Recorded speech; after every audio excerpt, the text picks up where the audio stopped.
Hello everyone, कैसे हैं आप लोग। उम्मीद करते हैं आप सब अच्छे होंगे। आज की क्लास में हम पढ़ने वाले हैं क्लास 10 साइंस का chapter number 1 chemical reactions and equations. ठीक है, चलिए स्टार्ट करते हैं। तो सबसे पहले यहाँ पे कुछ एक्टिविटीज दिया गया है, डेली लाइफ एक्टिविटीज। तो देखते हैं क्या होता है इसमें। अगर आप किसी मिल्क को छोड़ दें रूम टेम्परेचर पे समर के टाइम में तो क्या होगा, दूध फट जाएगा। फिर इसके बाद अगर आप किसी आयरन तवा या फिर कोई भी आयरन का मटेरियल को अगर ह्यूमिड एटमोस्फेयर में छोड़ देंगे तो क्या होगा, उस आयरन के चीज पे क्या होगा, जंग लग जाएगा। ग्रेप्स को फर्मेंट करेंगे, अंगूर को सड़ाएंगे तो अल्कोहल बन जाएगा। फूड इज कुक्ड, कुछ एक नया केमिकल सब्सटेंस बनेगा। फूड को जब डाइजेस्ट करेंगे तब भी एक नया केमिकल सब्सटेंस बनेगा। वी रेस्पायर, हम जब सांस लेते हैं तो ऑक्सीजन का हेल्प से फूड ब्रेक डाउन होता है। ठीक है, तो तब भी कुछ नया केमिकल सब्सटेंस बन रहा होता है। तो इन सब एक्टिविटीज में क्या कॉमन है, इन सब एक्टिविटीज में ये कॉमन है कि जो इनिशियल सब्सटेंस है ना, उसका जो नेचर और आइडेंटिटी ये दोनों क्या होता है, चेंज हो जाता है। ठीक है, इस टाइप के चेंज को हम लोग बोलते हैं केमिकल चेंज। केमिकल चेंज वो चेंज होता है जिसमें कोई भी एक नया केमिकल सब्सटेंस फॉर्म होता हो। ठीक है, चलिए। तो आपने पिछली क्लास में पढ़ा ही होगा, आपने छोटे क्लास में, कि फिजिकल चेंज, केमिकल चेंज, ये सब आपने पढ़ा होगा। तो जब भी किसी चेंज में केमिकल चेंज होता है तब हम वहां पे क्या बोलते हैं, एक केमिकल रिएक्शन हुआ होगा। ठीक है, केमिकल रिएक्शन क्या है क्या नहीं है थोड़ी देर में डिटेल में देखेंगे ही हम लोग। ठीक है, फिलहाल आपसे इतना समझ लीजिए कि किसी भी केमिकल रिएक्शन के दौरान एक केमिकल चेंज होता है, और किसी भी केमिकल चेंज में जो इनिशियल सब्सटेंस है, जो स्टार्टिंग में हमने जो सामान लिया था, उसका नेचर और आइडेंटिटी चेंज हो जाता है। मतलब हर बार एक नया सब्सटेंस फॉर्म हो रहा होता है। समझे कि नहीं समझे। अब इतना सा बात के ऊपर एग्जाम में आपसे छोटे से क्वेश्चन पूछ सकते हैं। ये क्वेश्चन आपका एनसीईआरटी एग्जाम्पलर में भी दिया हुआ है। ठीक है, आपसे ऐसे पूछेंगे कि which of the following is not a physical change, कौन सा फिजिकल चेंज नहीं है, मतलब पूछ रहे हैं इनडायरेक्टली कि कौन सा केमिकल चेंज है। तो पहला ऑप्शन है boiling of water to give water vapour. तो दोनों ही वाटर का ही फॉर्म है, तो कोई एक नया केमिकल सब्सटेंस फॉर्म नहीं हो रहा है, तो ये केमिकल चेंज नहीं है। Option number B melting of ice to give water, ice को मेल्ट करेंगे, वाटर जो भी है सब H2O है, तो यहाँ पे भी कोई एक नया केमिकल सब्सटेंस फॉर्म नहीं हो रहा है, ये भी एक केमिकल चेंज नहीं है। Dissolution of salt in water, तो सॉल्ट वाटर अपना अपना आइडेंटिटी है दोनों का, यहाँ पे कोई नया सब्सटेंस फॉर्म नहीं हो रहा है, तो ये भी एक केमिकल चेंज नहीं है। Combustion of liquefied petroleum gas, जब भी आप किसी चीज को जलाते हैं तो जलाना हमेशा एक केमिकल चेंज होता है। ठीक है, तो ऑप्शन नंबर डी इसका राइट आंसर होगा, इस बात को याद रखेंगे। चलिए अब आते हैं सबसे काम का चीज पे, जो कि है एक्टिविटी 1.1। अब लास्ट ईयर काफी सारे स्टूडेंट ने ये कमेंट करके अपना डाउट पूछा था कि ये क्या एक्टिविटी हमें डायरेक्टली लिखने के लिए आ जाएगा, डिस्क्राइब करने के लिए आ जाएगा। तो ऐसा नहीं होता है। ठीक है, कोई कोई एक्टिविटीज है जिसका आने का चांसेस है, वो हम आपको बता देंगे चैप्टर्स के दौरान। और एक्टिविटी के अंदर से कोई एक पॉइंट पे क्वेश्चन पूछते हैं आपसे, तो वो कौन सा पॉइंट होगा, कहाँ से क्वेश्चन पूछ सकते हैं, वो हम आपको बताएंगे। ठीक है, उसके लिए आप टेंशन मत लीजिए। चलिए इस एक्टिविटी को देखते हैं 1.1 को। सबसे पहला पॉइंट बोला गया है कि clean a magnesium ribbon about 3 to 4 centimetre long bye rubbing it with sand paper. आप एक मैग्नीशियम रिबन लीजिए, वो 3 से 4 सेंटीमीटर लंबा होना चाहिए, और उसको सैंड पेपर से घस के साफ कर लीजिए। अब मैग्नीशियम रिबन को सैंड पेपर से घस के साफ क्यों करेंगे, इसका रीजन हम थोड़ी देर में समझेंगे। ठीक है, फिलहाल जैसा बोलता है वैसा करेंगे हम लोग।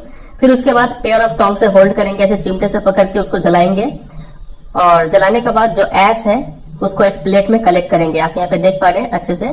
तो ये जो डॉटेड लाइन आपको दिख रहा है, ये जलने के बाद जो राख फॉर्म हो रहा है, ऐश व्हाइट पाउडर जो फॉर्म हो रहा है, वो यहाँ पे कलेक्ट कर रहे हैं हम लोग। ठीक है, प्लेट में।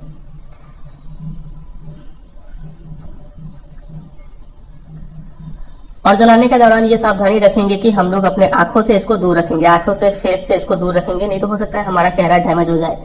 व्हाट डू यू ऑब्जर्व, तो आप क्या ऑब्जर्व करेंगे यहाँ पे, तो हम ये ऑब्जर्व करेंगे कि मैग्नीशियम रिबन जो है वो एक डेजलिंग व्हाइट फ्लेम के साथ जलता है, मतलब सफेद लौ के साथ जलता है, और व्हाइट पाउडर में चेंज हो जाता है, मतलब ऐश में कन्वर्ट हो जाता है। ठीक है, और ये जो व्हाइट पाउडर है इसका केमिकल नेम है मैग्नीशियम ऑक्साइड। समझे कि नहीं समझे। It is form due to the reaction between magnesium and oxygen present in the air. ये मैग्नीशियम ऑक्साइड क्यों फॉर्म हुआ, क्योंकि मैग्नीशियम था और ऑक्सीजन था हवा में, वो दोनों रिएक्ट किया। अब आप सोच रहे होंगे कि इसको तो हमने जलाया था, ऑक्सीजन से कहाँ रिएक्ट हो गया। तो इस बात को आप याद रखेंगे कि जब भी हम किसी चीज को जलाते हैं ना, इसका मतलब अब वहां पे ऑक्सीजन के साथ रिएक्शन हो रहा होता है। इस बुक में कई बार इस पॉइंट को डिस्कस किया जाएगा। ठीक है, तो जब भी आप बर्निंग का नाम सुनेंगे तो आप समझ जाएंगे कि जिस चीज को जलाया जा रहा है ना, उसका रिएक्शन ऑक्सीजन के साथ हो रहा है। ठीक है, इस बात को आप याद रखेंगे। चलिए, तो यहाँ पे लिखा गया है कि मैग्नीशियम और ऑक्सीजन रिएक्ट करते हैं और क्या बनाते हैं, मैग्नीशियम ऑक्साइड बनाते हैं। ये जो राख है ये मैग्नीशियम ऑक्साइड है।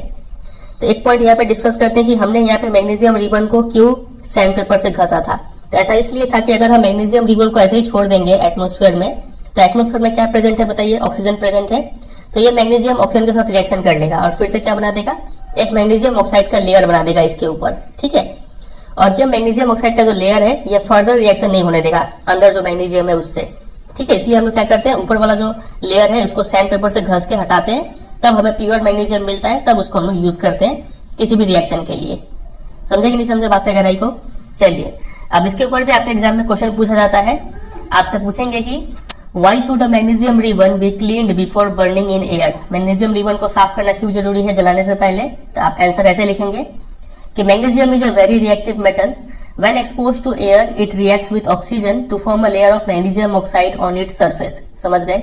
एयर के साथ रिएक्ट करके अपने सरफेस पर क्या बना लेगा, लेयर ऑफ मैग्नीशियम ऑक्साइड बना लेगा, ठीक है।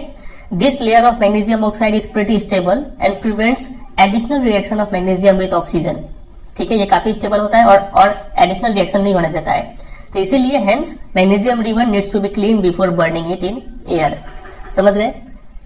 तो इस एक्टिविटी से यही क्वेश्चन बनेगा, ठीक है, कि क्यों मैग्नीशियम रिबन को क्लीन करते हैं, और साथ ही साथ ये रिएक्शन देखेंगे, इसका इक्वेशन भी लिख के थोड़ी देर बाद में।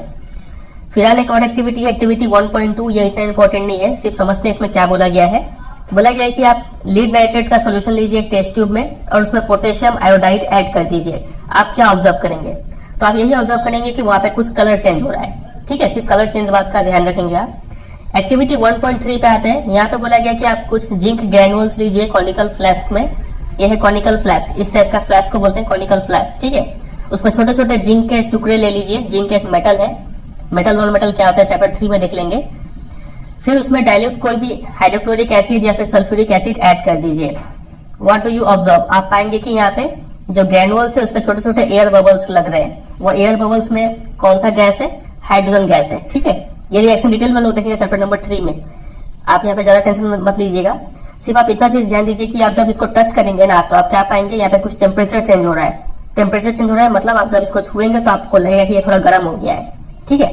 तो मेन बात यह है कि किसी भी केमिकल रिएक्शन के दौरान क्या तो कोई एक नया केमिकल सब्सटेंस फॉर्म होता है, जैसे कि एक्टिविटी 1.1 में हमने देखा, या फिर कलर चेंज होता है जैसे कि एक्टिविटी 1.2 में हमने देखा, या फिर किसी भी केमिकल रिएक्शन के दौरान टेम्परेचर चेंज हो जाता है, ठीक है, जैसे कि एक्टिविटी 1.3 में हमने देखा। तो following observations help us to determine whether a chemical reaction has taken place. तो ये सब ऑब्जर्वेशन देख के हम बोलते हैं कि केमिकल रिएक्शन वहां पे हुआ है कि नहीं। हम देखते हैं कि वहां पे क्या चेंज ऑफ स्टेट हुआ है कि नहीं, मतलब कोई सब्सटेंस सॉलिड से लिक्विड या फिर गैस में कन्वर्ट हुआ है कि नहीं। जैसे कि मोमबत्ती जब जलाते हैं तो मोमबत्ती सॉलिड से डायरेक्ट गैस में कन्वर्ट हो जाता है, तो चेंज ऑफ सब्सटेंस हुआ है कि नहीं वो देखते हैं हम लोग। चेंज इन कलर हुआ है कि नहीं वो देखते हैं। कोई गैस रिलीज हुआ है कि नहीं वो देखते हैं, जैसे कि यहाँ पे हाइड्रोजन गैस रिलीज हुआ था रिएक्शन में। फिर चेंज इन टेम्परेचर हुआ कि नहीं, जैसे कि यहाँ पे टेम्परेचर चेंज भी हुआ था। तो ये सब चीज देख के हम डिटरमाइन करते हैं कि वहां पे केमिकल रिएक्शन हुआ है कि नहीं हुआ है। समझे? छोटा सा बात है, सिर्फ ध्यान रखिएगा। आगे हमें इस चैप्टर में क्या पढ़ना है कि various types of chemical reaction पढ़ेंगे और उसका सिंबॉलिक रिप्रेजेंटेशन। लेकिन उस पर आने से पहले हम पहले समझेंगे केमिकल इक्वेशन होता क्या है, ठीक है। तो एक्टिविटी 1.1 सबसे पहला एक्टिविटी जो हमने यहाँ पे देखा था, जिसमें हमने मैग्नीशियम रिबन को जलाया था। तो यहाँ पे हमें ये तो पता चल गया कि मैग्नीशियम और ऑक्सीजन रिएक्ट करते हैं और क्या देते हैं, मतलब मैग्नीशियम और ऑक्सीजन रिएक्ट करते हैं और क्या देते हैं, मैग्नीशियम ऑक्साइड फॉर्म करते हैं। तो इस पूरे बात को पूरा सेंटेंस में ना लिख के हम लोग क्या लिख सकते हैं, ऐसे रिएक्शन के रूप में लिख सकते हैं कि मैग्नीशियम यहाँ पे लिखा, फिर हमने प्लस ऑक्सीजन दोनों रिएक्ट किए और एरो, ये एरो शो करता है कि गिव्स, ठीक है, मैग्नीशियम ऑक्साइड। ऐसे लिख सकते हैं, इसको बोलते हैं वर्ड इक्वेशन। समझे कि नहीं? यहाँ पे इक्वेशन का जो लेफ्ट हैंड साइड है, इन दोनों को क्या बोलेंगे, रिएक्टेंट्स। ये लोग दोनों रिएक्ट करते हैं और जो फाइनल प्रोडक्ट मिलता है इसको हम लोग प्रोडक्ट बोलते हैं, ठीक है। यहाँ पे कुछ और भी बन रहा होता तो इसको भी प्रोडक्ट बोल रहे होते। तो हमने अभी तक 3 वर्ड समझा।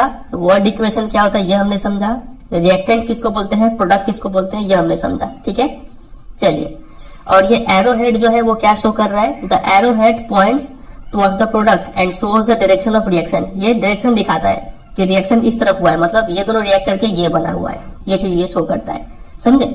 अब कई सारे लोगों के मन में ये डाउट आया कि क्यों ना हम इस वर्ड इक्वेशन को भी छोटा करके लिखें, इससे भी थोड़ा छोटा लिखा जाए तो और भी आसान हो। तो हम लोग क्या करेंगे, वी यूज केमिकल फॉर्मूले इंस्टीड ऑफ वर्ड्स। वर्ड्स ना लिख के उनका फॉर्मूला लिखेंगे। मैग्नीशियम का फॉर्मूला लिखेंगे, ऑक्सीजन का फॉर्मूला लिखेंगे, मैग्नीशियम ऑक्साइड का फॉर्मूला लिखेंगे, ठीक है। अ chemical equation represents a chemical reaction. तो ये जो केमिकल इक्वेशन हमें मिलेगा ये क्या शो करता है, ये शो करता है कि ये कोई केमिकल रिएक्शन दिखा रहा है, ठीक है। तो जैसा कि हमने देखा पहला एक्टिविटी में, पहले मैग्नीशियम हमने लिया था, बर्न किया मतलब ऑक्सीजन के साथ रिएक्ट कर दिया और जो प्रोडक्ट मिला वो मैग्नीशियम ऑक्साइड MgO, ये फॉर्मूला है। मैग्नीशियम का फॉर्मूला Mg होता है, ठीक है। ऑक्सीजन का फॉर्मूला O2 होता है और मैग्नीशियम ऑक्साइड का फॉर्मूला MgO होता है। अब ये चीज कैसे आया मैग्नीशियम ऑक्साइड का फॉर्मूला MgO, ये थोड़ी देर में डिस्कस कर लेंगे। फिलहाल आप सिर्फ इतना समझिए कि हम वर्ड्स के बदले में क्या लिख रहे हैं, उनका फॉर्मूला लिख रहे हैं, ठीक है।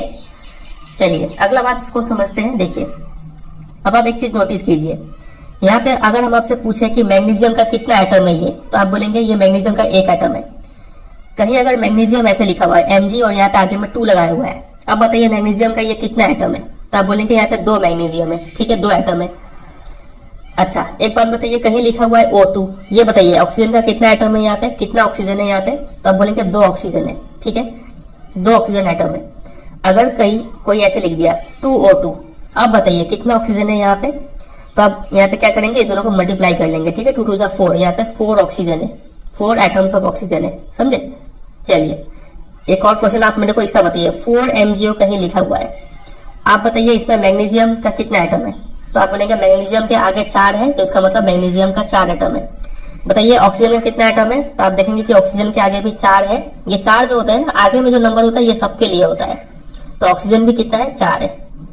कहीं अगर ऐसे लिखा हुआ है सोडियम सल्फाइड Na2S, कहीं ऐसे लिखा हुआ है, बताइए सोडियम का कितना एटम है यहाँ पे, तो आप बोलेंगे सोडियम का 2 एटम है, क्योंकि ये 2 सोडियम के लिए है।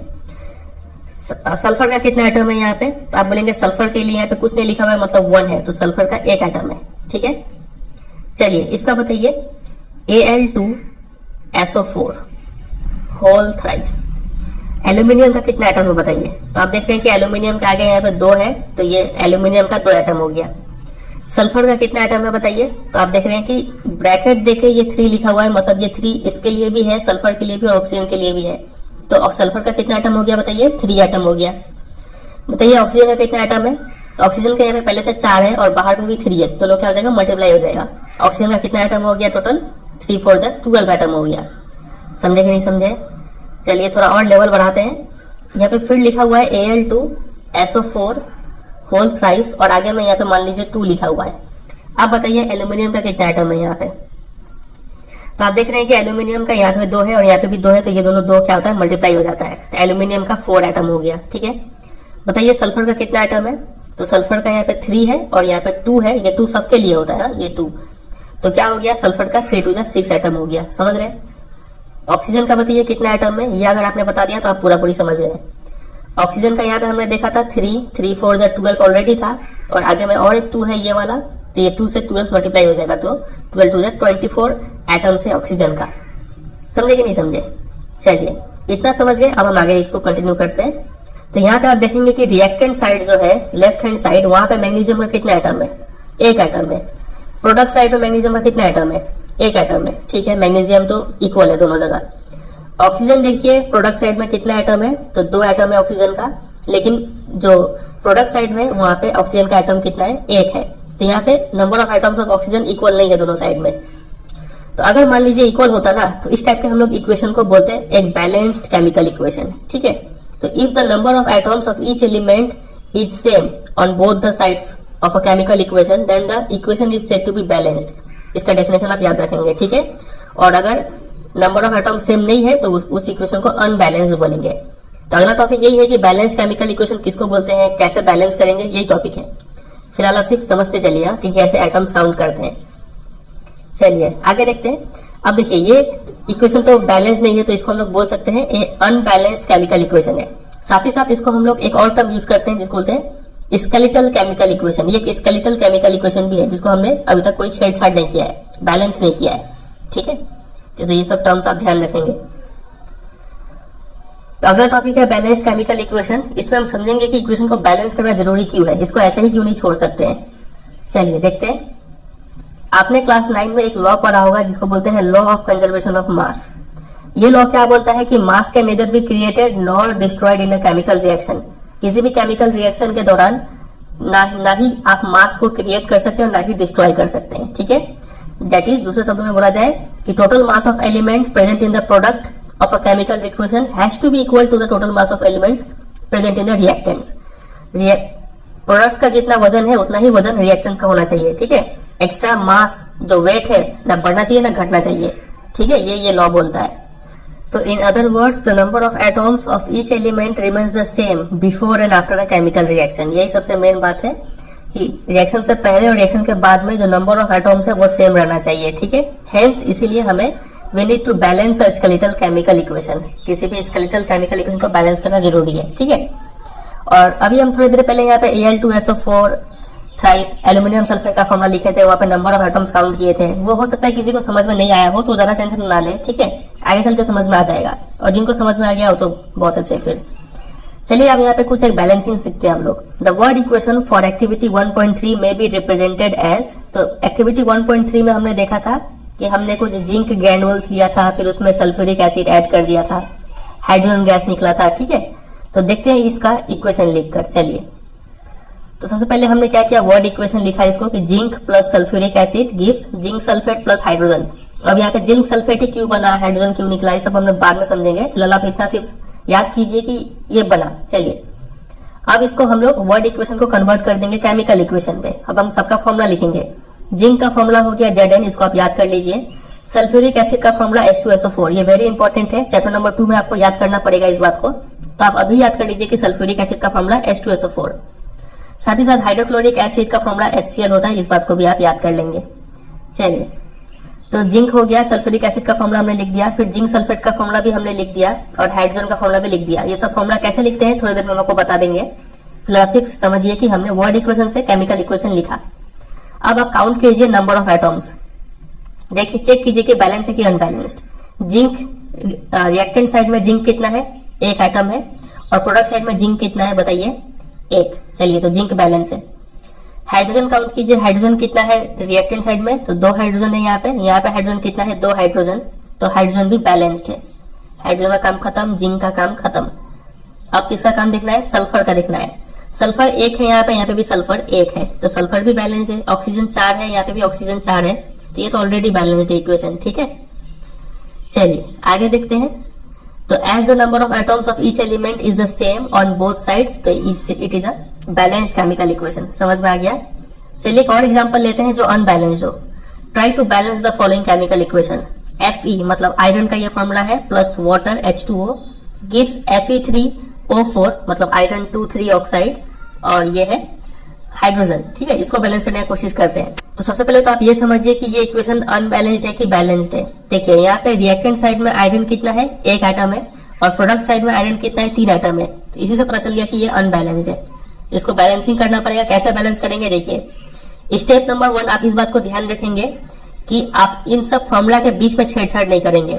फॉर एग्जाम्पल यहाँ पे हम देख रहे हैं कि Fe3O4 है, तो आप कहीं भी बीच में मतलब Fe3O4 कहीं लिखा हुआ है तो आप कहीं भी यहाँ पे 4 हटा के कभी बाद में 8 नहीं कर सकते हैं। फॉर्मूला में आप छेड़छाड़ नहीं कर सकते। यहाँ पे 3 को आप 6 नहीं कर सकते हैं, ठीक है। आपको जो भी चेंजिंग करना होगा इसके बाहर करना पड़ेगा। 2, 3, 4 जो भी लिखना है नंबर्स यहाँ बाहर लिखना है, इस बात को ध्यान रखेंगे, ठीक है, सबके केस में। उसी तरीके से हाइड्रोजन है यहाँ पे H2, आप इसको H4 नहीं लिख सकते हैं, अंदर चेंज नहीं करेंगे, ठीक है। जो भी आपको चेंज करना है यहाँ पे नंबर ला के चेंज करना पड़ेगा। ये पहला रूल होता है, ठीक है। चलिए दूसरा रूल, आप नंबर ऑफ एटम्स देख लीजिए कितना कितना है। स्टेप 3 ये सबसे मेन स्टेप है। आप इसमें सेलेक्ट कीजिए कि किस कंपाउंड में सबसे ज्यादा एटम्स है। तो आप देखेंगे ये सबसे बड़ा कंपाउंड दिख रहा है, आयरन 3 एटम्स है, ऑक्सीजन 4 एटम है, तो इसको उठाना ठीक रहेगा, ठीक है। समझ रहे हैं। स्टेप 3 में आप क्या करेंगे, चुनेंगे कि इन सब एलिमेंट्स में से कंपाउंड में से चुनेंगे कि किस में सबसे ज्यादा एटम है। स्टेप 3 में यही लिखा हुआ है, ठीक है। उसके बाद आप क्या करेंगे, तो कंपाउंड चुनने के बाद आप देखेंगे कि इसमें कौन सा ऐसा एलिमेंट है जिसका नंबर ऑफ एटम्स ज्यादा है। तो आप देख रहे हैं कि आयरन का यहाँ पे 3 एटम है, ऑक्सीजन का 4 एटम है, तो जो ज्यादा है ऑक्सीजन उससे स्टार्ट कीजिए, ठीक है। तो हमने देखा कि इस साइड में ऑक्सीजन 4 है, तो यहाँ पे भी ऑक्सीजन 4 बनाना पड़ेगा। तो H2O ऐसे लिखा हुआ है, ऑक्सीजन 4 बनाना है, तो आप इसका मतलब ये नहीं कि आप यहाँ पे 4 लिख देंगे, नहीं, आप अंदर छेड़छाड़ नहीं कर सकते, आपको यहीं पे नंबर डाल के चेंज करना पड़ेगा। तो ऑक्सीजन को 4 बनाने के लिए आप 4 कहाँ डालेंगे बोलिए, यहाँ पे 4 लिख देंगे, समझ रहे, ऑक्सीजन 4 हो गया। तो वही चीज यहाँ पे लिखा गया है, ये रहा। ऑक्सीजन चूंकि यहाँ पे 4 है तो इसको बैलेंस करने के लिए हमने यहाँ पे 4 लगा दिया, और वही यहाँ पे बताया गया था कि ये 4 को आप 4H2O लिखेंगे, ठीक है। ऐसा नहीं कि आप H2O4 लिख दिए, ये गलत हो जाएगा। H2O4 ऐसे ब्रैकेट डाल के भी 4 नहीं लिख सकते हैं, ये रॉन्ग है, ठीक है। आपको 4 जो है वो आगे ही लगाना है। अब ये इक्वेशन थोड़ा सा बैलेंस हुआ, चलिए ऑक्सीजन तो बैलेंस हो गया। अब किसको देखेंगे, आयरन को देखेंगे। आयरन कितना है यहाँ पे 3 है, तो यहाँ पे भी आयरन को 3 बनाने के लिए क्या आप 3 यहाँ ऐड करेंगे, नहीं, कहाँ ऐड करेंगे बताइए, आगे में ऐड करेंगे, ठीक है। तो आयरन भी बैलेंस हो गया, आयरन ऑक्सीजन का काम खत्म। अब आते हैं हाइड्रोजन पे। हाइड्रोजन कितना है यहाँ पे बताइए, गिन के अच्छे से, इस दोनों को आपने मल्टीप्लाई करना है, 4 2 8। यहाँ पे भी हाइड्रोजन को आपको 8 बनाना पड़ेगा, तो 8 बनाने के लिए क्या करेंगे, यहाँ पे आगे में 4 डाल देंगे, समझ रहे, हाइड्रोजन भी 8 हो जाएगा। तो ये रहा, यहाँ पे हाइड्रोजन पहले बैलेंस किया इन्होंने और फाइनली आयरन को बैलेंस कर दिया। तो फाइनली जो बैलेंस्ड इक्वेशन है वो क्या आया हमारा, ये आया। ऑक्सीजन 4 हमने पहले 4 लगा दिया, आयरन 3 तो हमने यहाँ पे 3 लगा दिया, हाइड्रोजन यहाँ पे 8 हो गया तो हमने यहाँ पे भी 4 लगा के इसको 8 बना दिया, समझे। इसको बोलते हैं बैलेंस्ड इक्वेशन। और ये जो मेथड है हमारा बैलेंस करने का, इसको हम लोग बोलते हैं हीट एंड ट्रायल मेथड, क्योंकि हम लोग यहाँ पे तुक्का मारते रहते हैं जिससे बैलेंस हो जाए। कोई नंबर पुट कर करके हम लोग यहाँ पे हीट एंड ट्रायल करते रहते हैं। चलिए एक और स्टेप है, आखिरी स्टेप, जो कि कंपलसरी नहीं है, स्टेप नंबर 7, जिसमें आपको क्या लिखना है, सिंबल्स लिखना है उसका फिजिकल स्टेट्स का। अब फिजिकल स्टेट्स कौन से हो सकते हैं, क्या तो कोई भी कंपाउंड गैस के फॉर्म में हो सकता है, लिक्विड के फॉर्म में हो सकता है, सॉलिड स्टेट में हो सकता है, या फिर एक्वस स्टेट में हो सकता है। अब ये एक्वस स्टेट कैसा होता है, अगर कोई कंपाउंड या फिर कोई भी एलिमेंट पानी के साथ घुल के प्रेजेंट है ना, तो उसको हम लोग बोलते हैं एक्वस स्टेट में प्रेजेंट है, वो यहाँ पे लिखा हुआ है, ठीक है।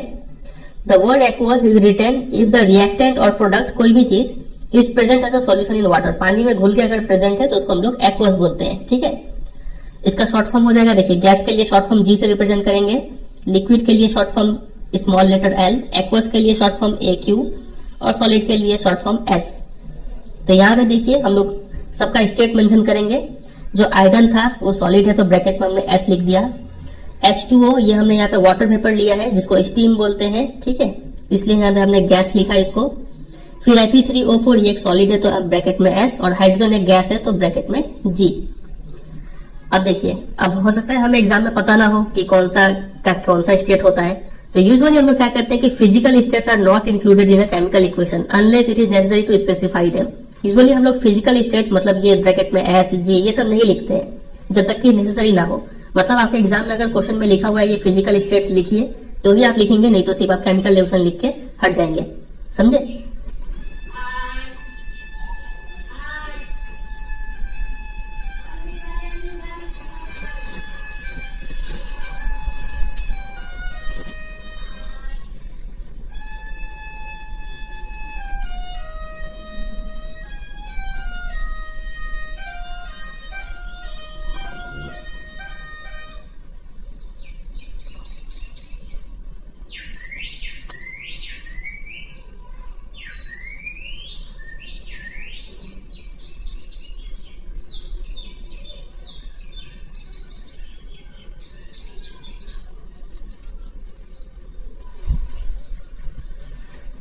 और कभी कभी तो हम लोग क्या करते हैं कि रिएक्शन कंडीशन बोलने का मतलब है टेम्परेचर, वो रिएक्शन किस टेम्परेचर पे हो रहा है, किस प्रेशर पे हो रहा है, कोई कैटलिस्ट यूज किया गया है कि नहीं। कैटलिस्ट एक ऐसा सामान होता है जिसको यूज करके हम लोग रिएक्शन का स्पीड को बढ़ा देते हैं, ठीक है। तो कोई कैटलिस्ट यूज किया गया है कि नहीं, ऐसा कोई भी इंफॉर्मेशन है वो भी हम लोग डालते हैं उस केमिकल इक्वेशन में। अब कहाँ पे डालेंगे, जगह कहाँ पे है, तो हम लोग वो जो एरो है ना उस एरो के ऊपर या फिर नीचे ये रिएक्शन कंडीशन को लिख देते हैं, ठीक है। जैसे कि आप ये इक्वेशन को देखिए, carbon monoxide plus hydrogen gas gives methanol CH3OH। तो यहाँ पे रिएक्शन कंडीशन है कि ये रिएक्शन 340 एटमॉस्फेरिक प्रेशर पे ही होता है, तो इसलिए हमने ये जो रिएक्शन कंडीशन है इसको हमने एरो के ऊपर लिख दिया, ठीक है।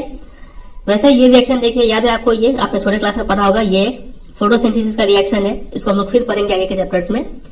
Carbon dioxide water gives glucose, oxygen और वाटर, ठीक है। तो यहाँ पे जो रिएक्शन कंडीशन है कि सनलाइट प्रेजेंट होना चाहिए, क्लोरोफिल होना चाहिए, ठीक है, तो ही ये रिएक्शन होता है। तो ये जो रिएक्शन कंडीशन है इसको हमने एरो के ऊपर और नीचे ऐड कर दिया, ठीक है। चलिए, तो ये हमने देखा कि रिएक्शन को बैलेंस कैसे किया जाता है। चलिए, जितना समझा है उतना समझे ना। अब आगे देखते हैं आप कैसे कॉन्सेप्ट को बिल्डअप करना है, वो आपको समझाएंगे। चलिए, उससे पहले यहाँ पे क्वेश्चन देख लेते हैं कि why should a magnesium ribbon be clean before burning in air. ये तो हमने इसका आंसर कर लिया था पहले। क्वेश्चन नंबर 2 में है इसका बैलेंस इक्वेशन लिखना है, क्वेश्चन नंबर 3 भी बैलेंस इक्वेशन लिखना है। उससे पहले हम समझ लेते हैं कि फॉर्मूला कैसे बनाते हैं, ठीक है, तब हम इस बैलेंसिंग को करेंगे। चलिए, अब आइए हम समझते हैं कि हम केमिकल फॉर्मूलाज लिखते कैसे हैं। ठीक है, तो यहाँ पे हम कुछ चीजें बताएंगे जिससे आपका काम काफी आसान हो जाएगा। पूरा 100% तो नहीं, तो बोल सकते हैं 80% तो जरूर आपको यहाँ से हेल्प मिलेगा। ठीक है, तो यहाँ पे आप 3 कॉलम देख पा रहे हैं इस पूरे चार्ट में। सबसे पहले यहाँ पे नेम दिया गया है कुछ एलिमेंट्स या फिर आयंस का। उसके बाद यहाँ पे सिंबल्स का एक कॉलम है, इसका सिंबल क्या होता है, और यहाँ पे एक वैलेंसी का कॉलम है। वैलेंसी का मतलब क्या होता है क्या नहीं होता, चैप्टर नंबर 3, 4, 5 में डिटेल में डिस्कस करेंगे। ठीक है, अभी आप सिर्फ इसको याद कर लीजिएगा कि सोडियम का सिंबल Na होता है और इसका वैलेंसी 1 होता है। पोटेशियम का सिंबल K होता है और इसका वैलेंसी 1 होता है।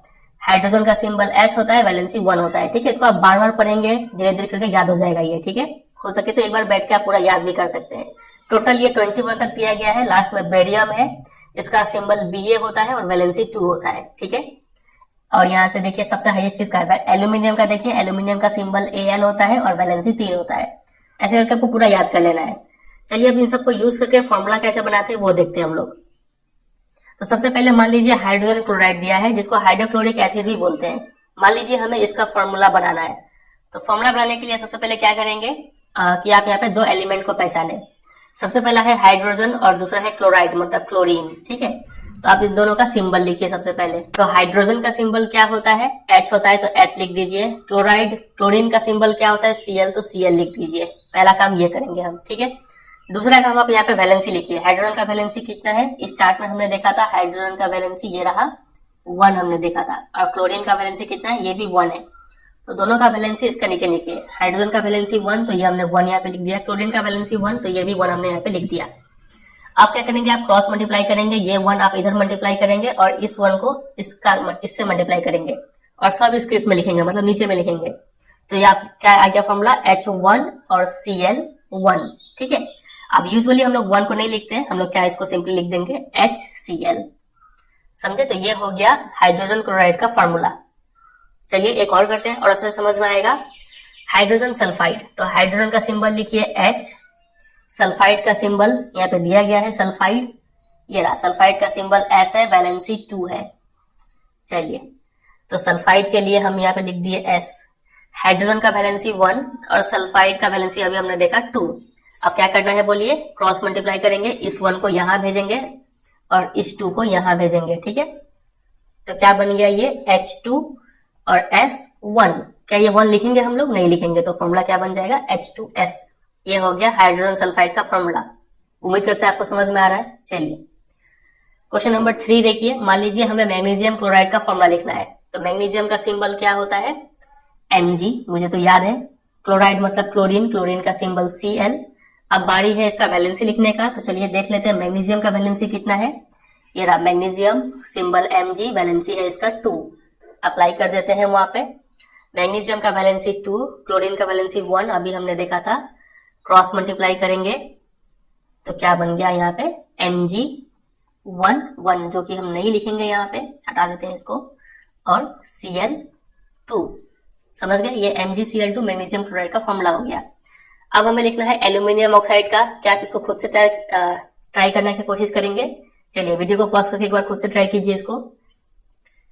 तो उम्मीद करते हैं आपने ट्राई किया होगा। अब हम करते हैं। चलिए, एल्यूमिनियम का सिंबल Al, ऑक्साइड यहाँ पे दिया गया था, ये रहा। ऑक्साइड का सिंबल O होता है, वैलेंसी इसका 2 होता है।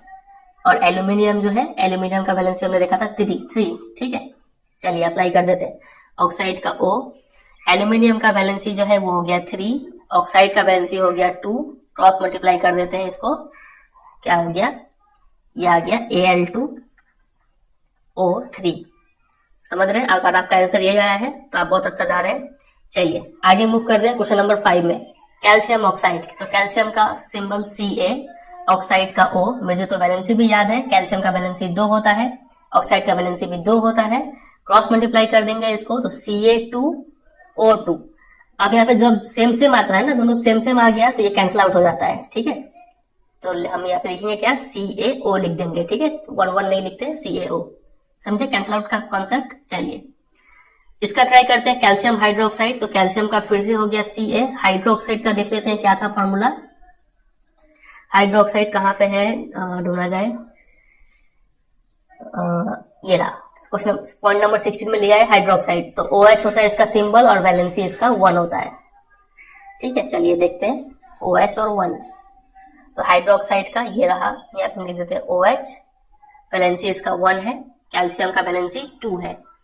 क्रॉस मल्टीप्लाई करेंगे इसको तो Ca 1 नहीं लिखेंगे और 2 जो है वो दोनों के साथ आएगा, O और H दोनों के साथ। तो हम लोग क्या करेंगे, OH लिख के यहाँ पे सिर्फ 2 लिखने से काम नहीं चलेगा, आपको ब्रैकेट लगा देना पड़ेगा। ये 2 जो है ये दोनों के लिए है, इस तरीके से लिखेंगे ये, समझे। चलिए आगे मूव करते हैं, एक और देखते हैं, सोडियम कार्बोनेट। सोडियम कार्बोनेट का लिखना है, सोडियम का सिंबल Na। कार्बोनेट का क्या है बताइए। कार्बोनेट हमने ये देखा पॉइंट नंबर 19 में है, CO3 वैलेंसी है 2 और सोडियम जो है उसका वैलेंसी 1 है। चलिए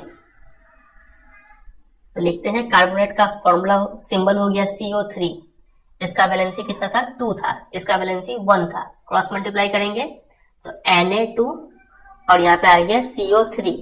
अब ऐसे ब्रैकेट देकर 1 लिखने का जरूरत नहीं है, ठीक है, 1 तो हम लोग लिखेंगे ही नहीं, तो 1 नहीं लिखेंगे तो ब्रैकेट देने का भी जरूरत नहीं है। तो Na2CO3 ये हो गया इसका फॉर्मूला सोडियम कार्बोनेट का।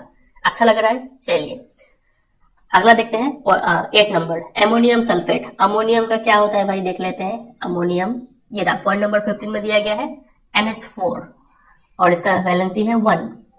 तो लिखते हैं पहले NH4 वैलेंसी है 1 और सल्फेट, सल्फेट तो याद ही है SO4 और वैलेंसी कितना है इसका, चलिए देख लेते हैं। सल्फेट कहां पे है, ये रहा लास्ट 20 में, देखिए सल्फेट का SO4 वैलेंसी है 2। तो लिखते हैं यहाँ पे वैलेंसी हो गया 2। अब क्या होगा भाई, ये 2 पूरे के साथ मल्टीप्लाई होगा, ये 1 यहाँ पे पूरे के साथ मल्टीप्लाई होगा, तो क्या बन जाएगा ये NH4 और ये 2 पूरे के लिए तो ऐसे 2 लिखेंगे और SO4, NH4 to SO4। समझे कि नहीं समझे। चलिए तो ये भी हमने देख लिया। अब अगर आपको अच्छे से समझ में आ गया तो ये 3 आप खुद से करेंगे। पहला हो गया एल्यूमिनियम क्लोराइड, अभी वीडियो को पॉज कीजिए, सोडियम सल्फाइड और एल्यूमिनियम सल्फेट, ये 3 आपके लिए होमवर्क रहेगा, ये 3 आप करके दिखाएंगे, ठीक है। तो इस तीनों ही कंपाउंड का फॉर्मूला आप मुझे कमेंट्स करके बता दीजिएगा, ठीक है, कमेंट सेक्शन में। चलिए अब हम आते हैं वापस एनसीईआरटी बुक पे। तो ये रहा क्वेश्चन नंबर 1 तो हमने देख लिया कि मैग्नीशियम रिबन के ऊपर क्वेश्चन था। क्वेश्चन नंबर 2 पे आ जाते हैं। लिखा गया कि राइट बैलेंस्ड इक्वेशन हमें लिखना है for the following chemical reactions. तो क्वेश्चन नंबर 1 में इसका बैलेंस करना है, चलिए करते हैं। नंबर 1 कर रहे हैं, हाइड्रोजन है तो हाइड्रोजन का फॉर्मूला H2। ये सब कुछ आपको याद करना पड़ेगा कि हाइड्रोजन का H2 होता है, सिर्फ H लिखने से काम नहीं चलेगा, ठीक है, H2 होता है। क्लोरीन का फॉर्मूला Cl2, ये गैस है ये सब, ठीक है। और हमें क्या मिलता है, हाइड्रोजन क्लोराइड, इसका फॉर्मूला आप डिराइव कर सकते हैं, लेकिन हमने अभी डिराइव किया था, उस लिस्ट में था ये, इसका हमें याद है HCl। तो ये हो गया स्केलेटल केमिकल इक्वेशन या फिर अनबैलेंस्ड केमिकल इक्वेशन, इसको करना है बैलेंसिंग। तो देखिए हाइड्रोजन कितना है, यहाँ पे 2 है, आप हाइड्रोजन को बैलेंस कर दीजिए 2 से। क्लोरीन कितना है, 2, यहाँ पे क्लोरीन 2 है, तो ये तो बैलेंस्ड हो गया, इतना ही करना था आपको इसमें। चलिए क्वेश्चन नंबर 2 पे आते हैं। क्वेश्चन नंबर 2 में दिया गया है कि barium chloride plus aluminium sulphate gives barium sulphate plus aluminium chloride. चलिए करते हैं। बेरियम क्लोराइड का फॉर्मूला चाहिए, तो बेरियम का फॉर्मूला सिंबल हो गया Ba, याद है 20 नंबर 1 में देखा था लास्ट में।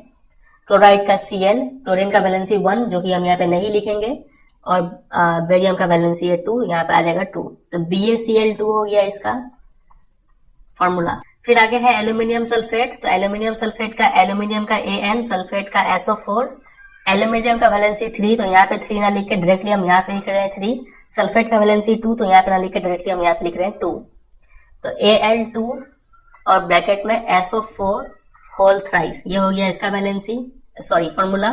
फिर है बेरियम सल्फेट, तो बेरियम का Ba, सल्फेट का SO4, इसका वैलेंसी भी 2 कैंसिल आउट हो गया, तो सिर्फ होगा यहाँ पे BaSO4 barium sulphate plus aluminium chloride, तो Al और Cl, एल्यूमिनियम का वैलेंसी 3, क्लोरीन का वैलेंसी 1 जो कि हम नहीं लिखेंगे, तो AlCl3 होगा, तो अच्छे से लिख लेते हैं AlCl3।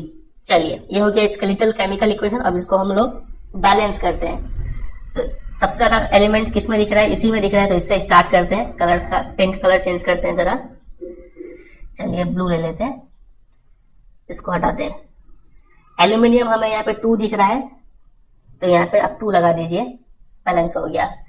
अब यहाँ पे आप एक एक करके बैलेंस कर सकते हैं। सल्फर 3 है तो सल्फर 3, या फिर डायरेक्टली आप सल्फेट को एक चीज माने, SO4 कितना है, 3 है, तो यहाँ पे SO4 कितना है, 1 है, तो इसको 3 बना देते हैं, यहाँ पे 3 डाल के, ठीक है, 3 SO4 बैलेंस।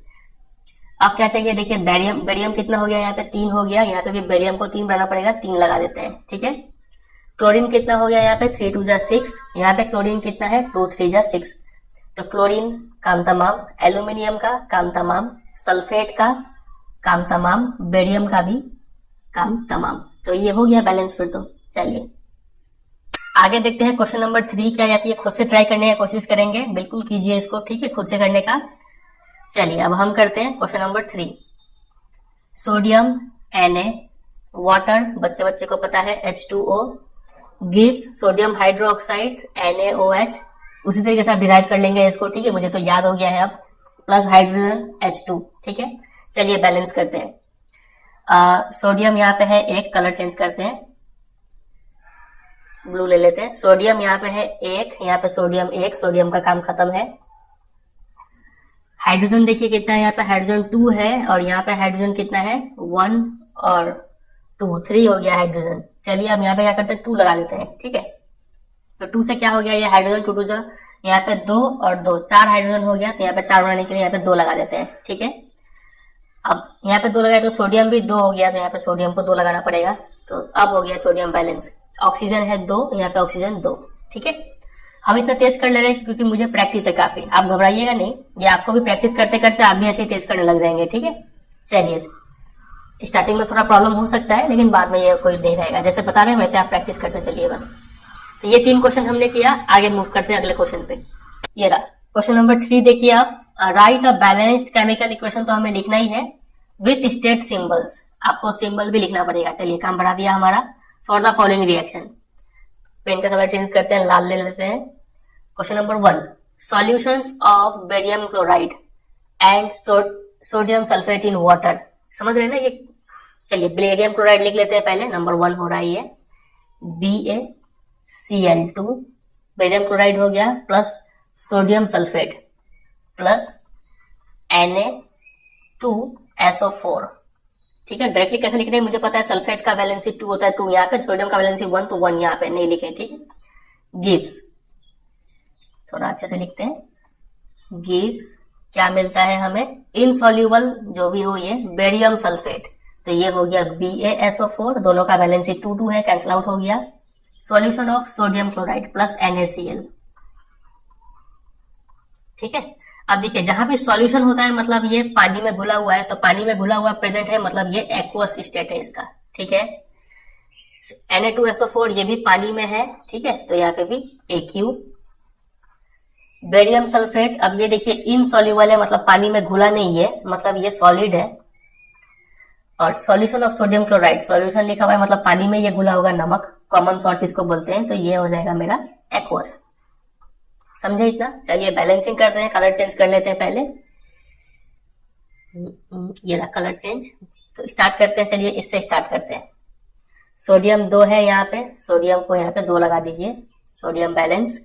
सल्फेट 1 है, सल्फेट 1 है, ऑलरेडी बैलेंस है। बेरियम 1, बेरियम 1, ये भी बैलेंस है। बच गया क्या, क्लोरीन बच गया, क्लोरीन यहाँ पे है 2, तो क्लोरीन यहाँ पे है 2, इस 2 का वजह से, ठीक है। तो ये सब बैलेंस है, ये हो गया, इतना ही था इसमें। क्वेश्चन नंबर 2, आप हो सके तो पहले खुद से ट्राई कर लीजिए, फिर मेरा देख लीजिएगा। चलिए सोडियम हाइड्रोक्साइड, तो NaOH, सॉल्यूशन इन वाटर है, मतलब ये एक्वस स्टेट है, प्लस किसके साथ रिएक्ट करता है, react with hydrochloric acid, hydrochloric acid HCl। अब देखिए ये कितना बार रिपीट हो गया ना, HCl HCl, ऐसे करते करते आपको याद होता रहेगा, ठीक है। तो HCl हमने लिख लिया, ये भी वाटर में है, तो ये भी हो जाएगा एक्वस। तो क्या मिलता है हमें, देखिए, to produce sodium chloride solution, वो भी सॉल्यूशन है, मतलब NaCl सोडियम क्लोराइड एक्वस, ठीक है। और प्लस लास्ट में क्या मिलता है, वाटर, तो वाटर हम यहाँ पे लिख लेंगे H2O। अब वाटर तो लिक्विड है तो L कर देते हैं इसको, ठीक है। बैलेंसिंग किया जाए, Na, यहाँ पे भी Na, तो Na ऑलरेडी बैलेंस्ड है, कलर चेंज कर लेते हैं, थोड़ा अच्छा लगेगा। फिर क्या बैलेंस करें, चलिए ऑक्सीजन देखते हैं। ऑक्सीजन 1 है यहाँ पे भी ऑक्सीजन 1 है, बहुत बढ़िया। हाइड्रोजन कितना है यहाँ पे, 1 और 1 2, रिएक्टेंट साइड में हाइड्रोजन 2 है, यहाँ पे भी हाइड्रोजन 2 है, ये भी बैलेंस है। बच गया क्या, Cl 1 है, Cl 1 है, तो ये तो पहले से बैलेंस है, तो काम आसान हो गया इसमें। चलिए अब हम लोग आते हैं एक्सरसाइज के क्वेश्चन पे। एक्सरसाइज में क्वेश्चन नंबर 5 जो है, लास्ट में जो आपका एक्सरसाइज दिया हुआ है बुक में, उसका क्वेश्चन नंबर 5 में भी बैलेंसिंग का काम दिया गया है, तो इसको भी कर ही लेते हैं ताकि ज्यादा से ज्यादा प्रैक्टिस हो पाए। चलिए स्टार्ट करते हैं। आप हो सके तो वीडियो को पॉज करके खुद से ट्राई कीजिएगा पहले, फिर इसका देखिएगा। क्वेश्चन नंबर ए करते हैं। हाइड्रोजन गैस, हाइड्रोजन का फॉर्मूला क्या है बोलिए, H2। स्टेट बोला है क्या लिखने के लिए, ट्रांसलेट। स्टेट नहीं बोला है तो हम लोग ब्रैकेट में नहीं लिखते हैं कुछ, गैस हमें पता है लेकिन लिखेंगे नहीं। Combines with nitrogen plus nitrogen N2, और क्या मिलता है, टू फॉर्म अमोनिया। अब ये आपको याद रखना पड़ेगा कि अमोनिया का फॉर्मूला क्या होता है, NH3 होता है। ठीक है, चलिए बैलेंस करते हैं। अब यहाँ पे हाइड्रोजन 2 दिख रहा है हमें, यहाँ पे हाइड्रोजन 3 दिख रहा है हमें, तो ये 3 को आप इधर मल्टीप्लाई कर दीजिए, ये 2 को इधर मल्टीप्लाई कर दीजिए, क्रॉस मल्टीप्लीकेशन। ठीक है, तो इससे क्या हो गया, बैलेंस हो गया ये। चलिए क्वेश्चन नंबर बी पे आते हैं। क्वेश्चन नंबर बी में hydrogen sulphide gas, hydrogen sulphide थोड़ी देर पहले हमने इसका फॉर्मूला बनाया था, H2S, बर्न्स इन एयर। अब ये देखिए बर्निंग वाला कैसे, मतलब बताइए किसके साथ रिएक्शन होगा। स्टार्टिंग में आपको बताए थे ऑक्सीजन के साथ रिएक्शन होगा। टू गिव, ठीक है, गिव मतलब एरो, क्या हो गया, वाटर, वाटर देता है, तो वाटर बाद में लिखेंगे, पहले लिखते हैं sulphur dioxide, SO2 plus H2O। आप चाहते तो वाटर को पहले भी लिख सकते थे, ऐसा कुछ जरूरी नहीं है। चलिए अब चलिए इसको बैलेंस करते हैं। सबसे पहले हाइड्रोजन से स्टार्ट कीजिए। हाइड्रोजन है यहाँ पे 2, हाइड्रोजन भी है यहाँ पे 2, तो हाइड्रोजन ऑलरेडी बैलेंस्ड है। अब दूसरा देखेंगे हम लोग, सल्फर, सल्फर है 1, यहाँ पे भी सल्फर 1, तो सल्फर भी बैलेंस्ड है। ऑक्सीजन चेक कीजिए, ऑक्सीजन है यहाँ पे 2, तो यहाँ पे 2 और 1 3 हो गया ऑक्सीजन, तो ऑक्सीजन बैलेंस नहीं है। तो इस साइड में ऑक्सीजन कितना दिख रहा है हमें, 3, तो यहाँ पे हम 3 मल्टीप्लाई कर देते हैं, और इस साइड में ऑक्सीजन पहले था 2, तो इस 2 को हम कहाँ पे मल्टीप्लाई करें, चलिए यहाँ पे कर देते हैं।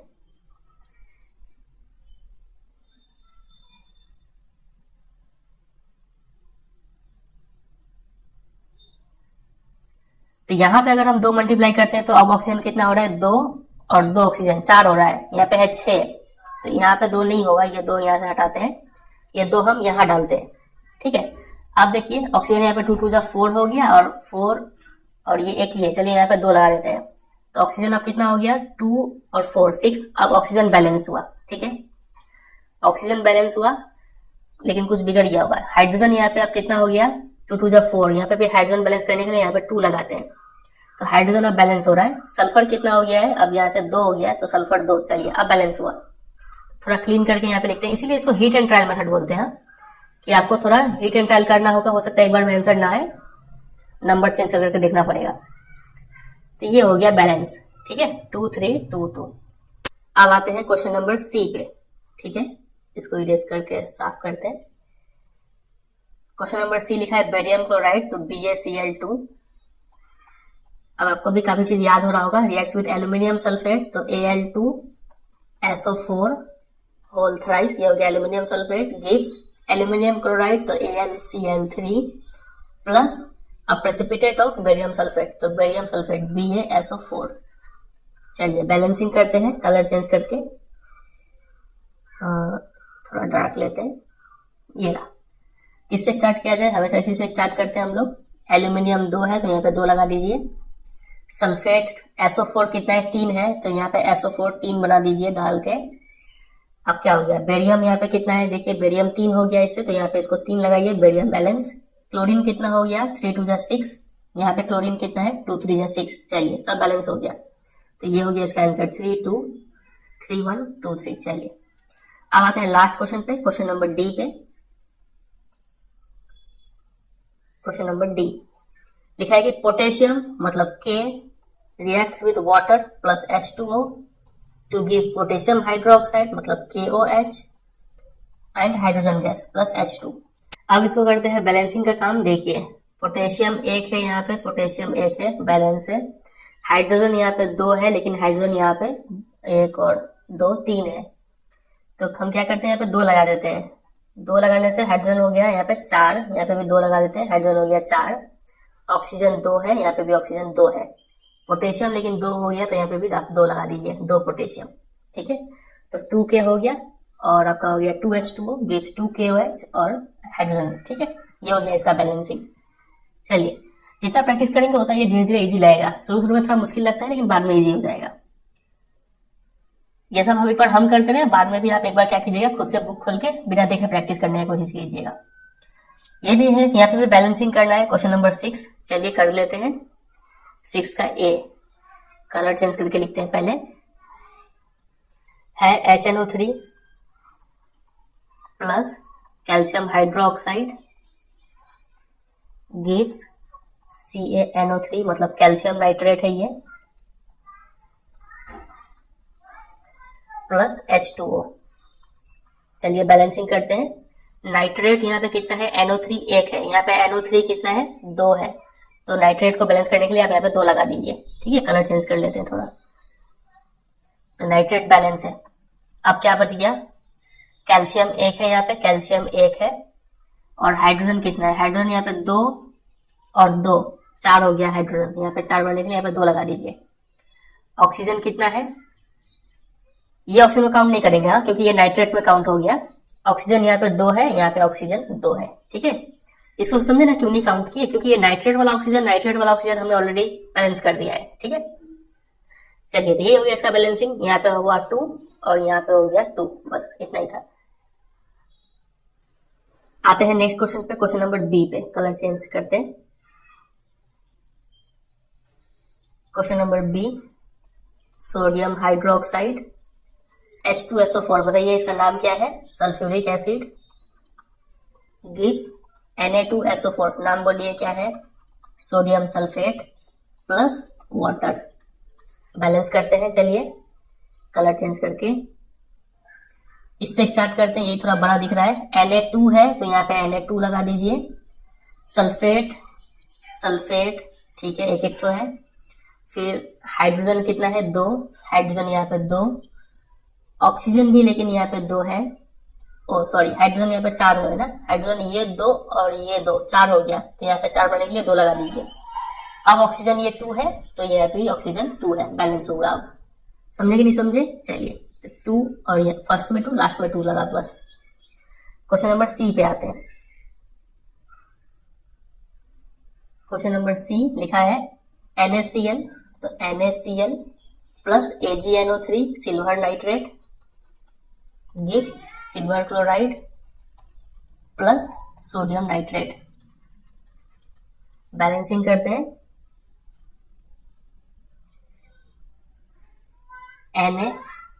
Na ऑलरेडी बैलेंस, यहाँ पे नाइट्रेट है, नाइट्रेट ऑलरेडी बैलेंस्ड है। सिल्वर 1 है, सिल्वर 1 है।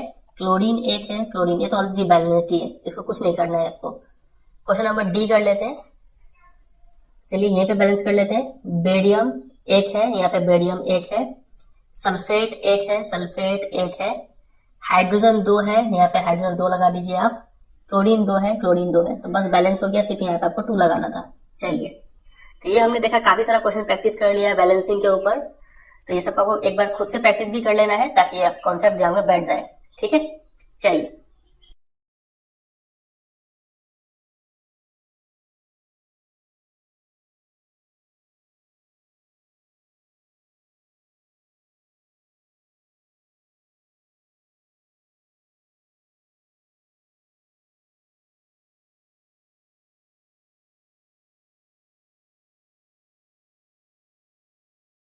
अब अगला टॉपिक है टाइप्स ऑफ केमिकल रिएक्शंस। हम देखेंगे केमिकल रिएक्शंस कितने टाइप के होते हैं। ठीक है, उससे पहले आप एक बात समझ लीजिए कि केमिकल रिएक्शन के दौरान ऐसा नहीं है कि किसी भी एलिमेंट का जो एटम है वो चेंज हो जाए किसी और एलिमेंट में। फॉर एग्जाम्पल आप यहाँ पे एक केमिकल रिएक्शन दिख रहे हैं, तो यहाँ पे जो रिएक्टेंट साइड में आपको एक एलिमेंट दिख रहा है कैल्शियम। ये जो कैल्शियम ऑक्साइड पूरा को कंपाउंड बोलेंगे। ठीक है, और सिर्फ कैल्शियम एक एलिमेंट है, ऑक्सीजन एक एलिमेंट हो गया, हाइड्रोजन एक एलिमेंट है। ठीक है, तो ये जो एलिमेंट है कैल्शियम, ऐसा नहीं कि कैल्शियम चेंज होकर कुछ और बन जाए, एल्यूमिनियम वगैरह बन जाए, ऐसा नहीं होता है। आपको प्रोडक्ट साइड में भी कहीं ना कहीं कैल्शियम दिख ही जाएगा।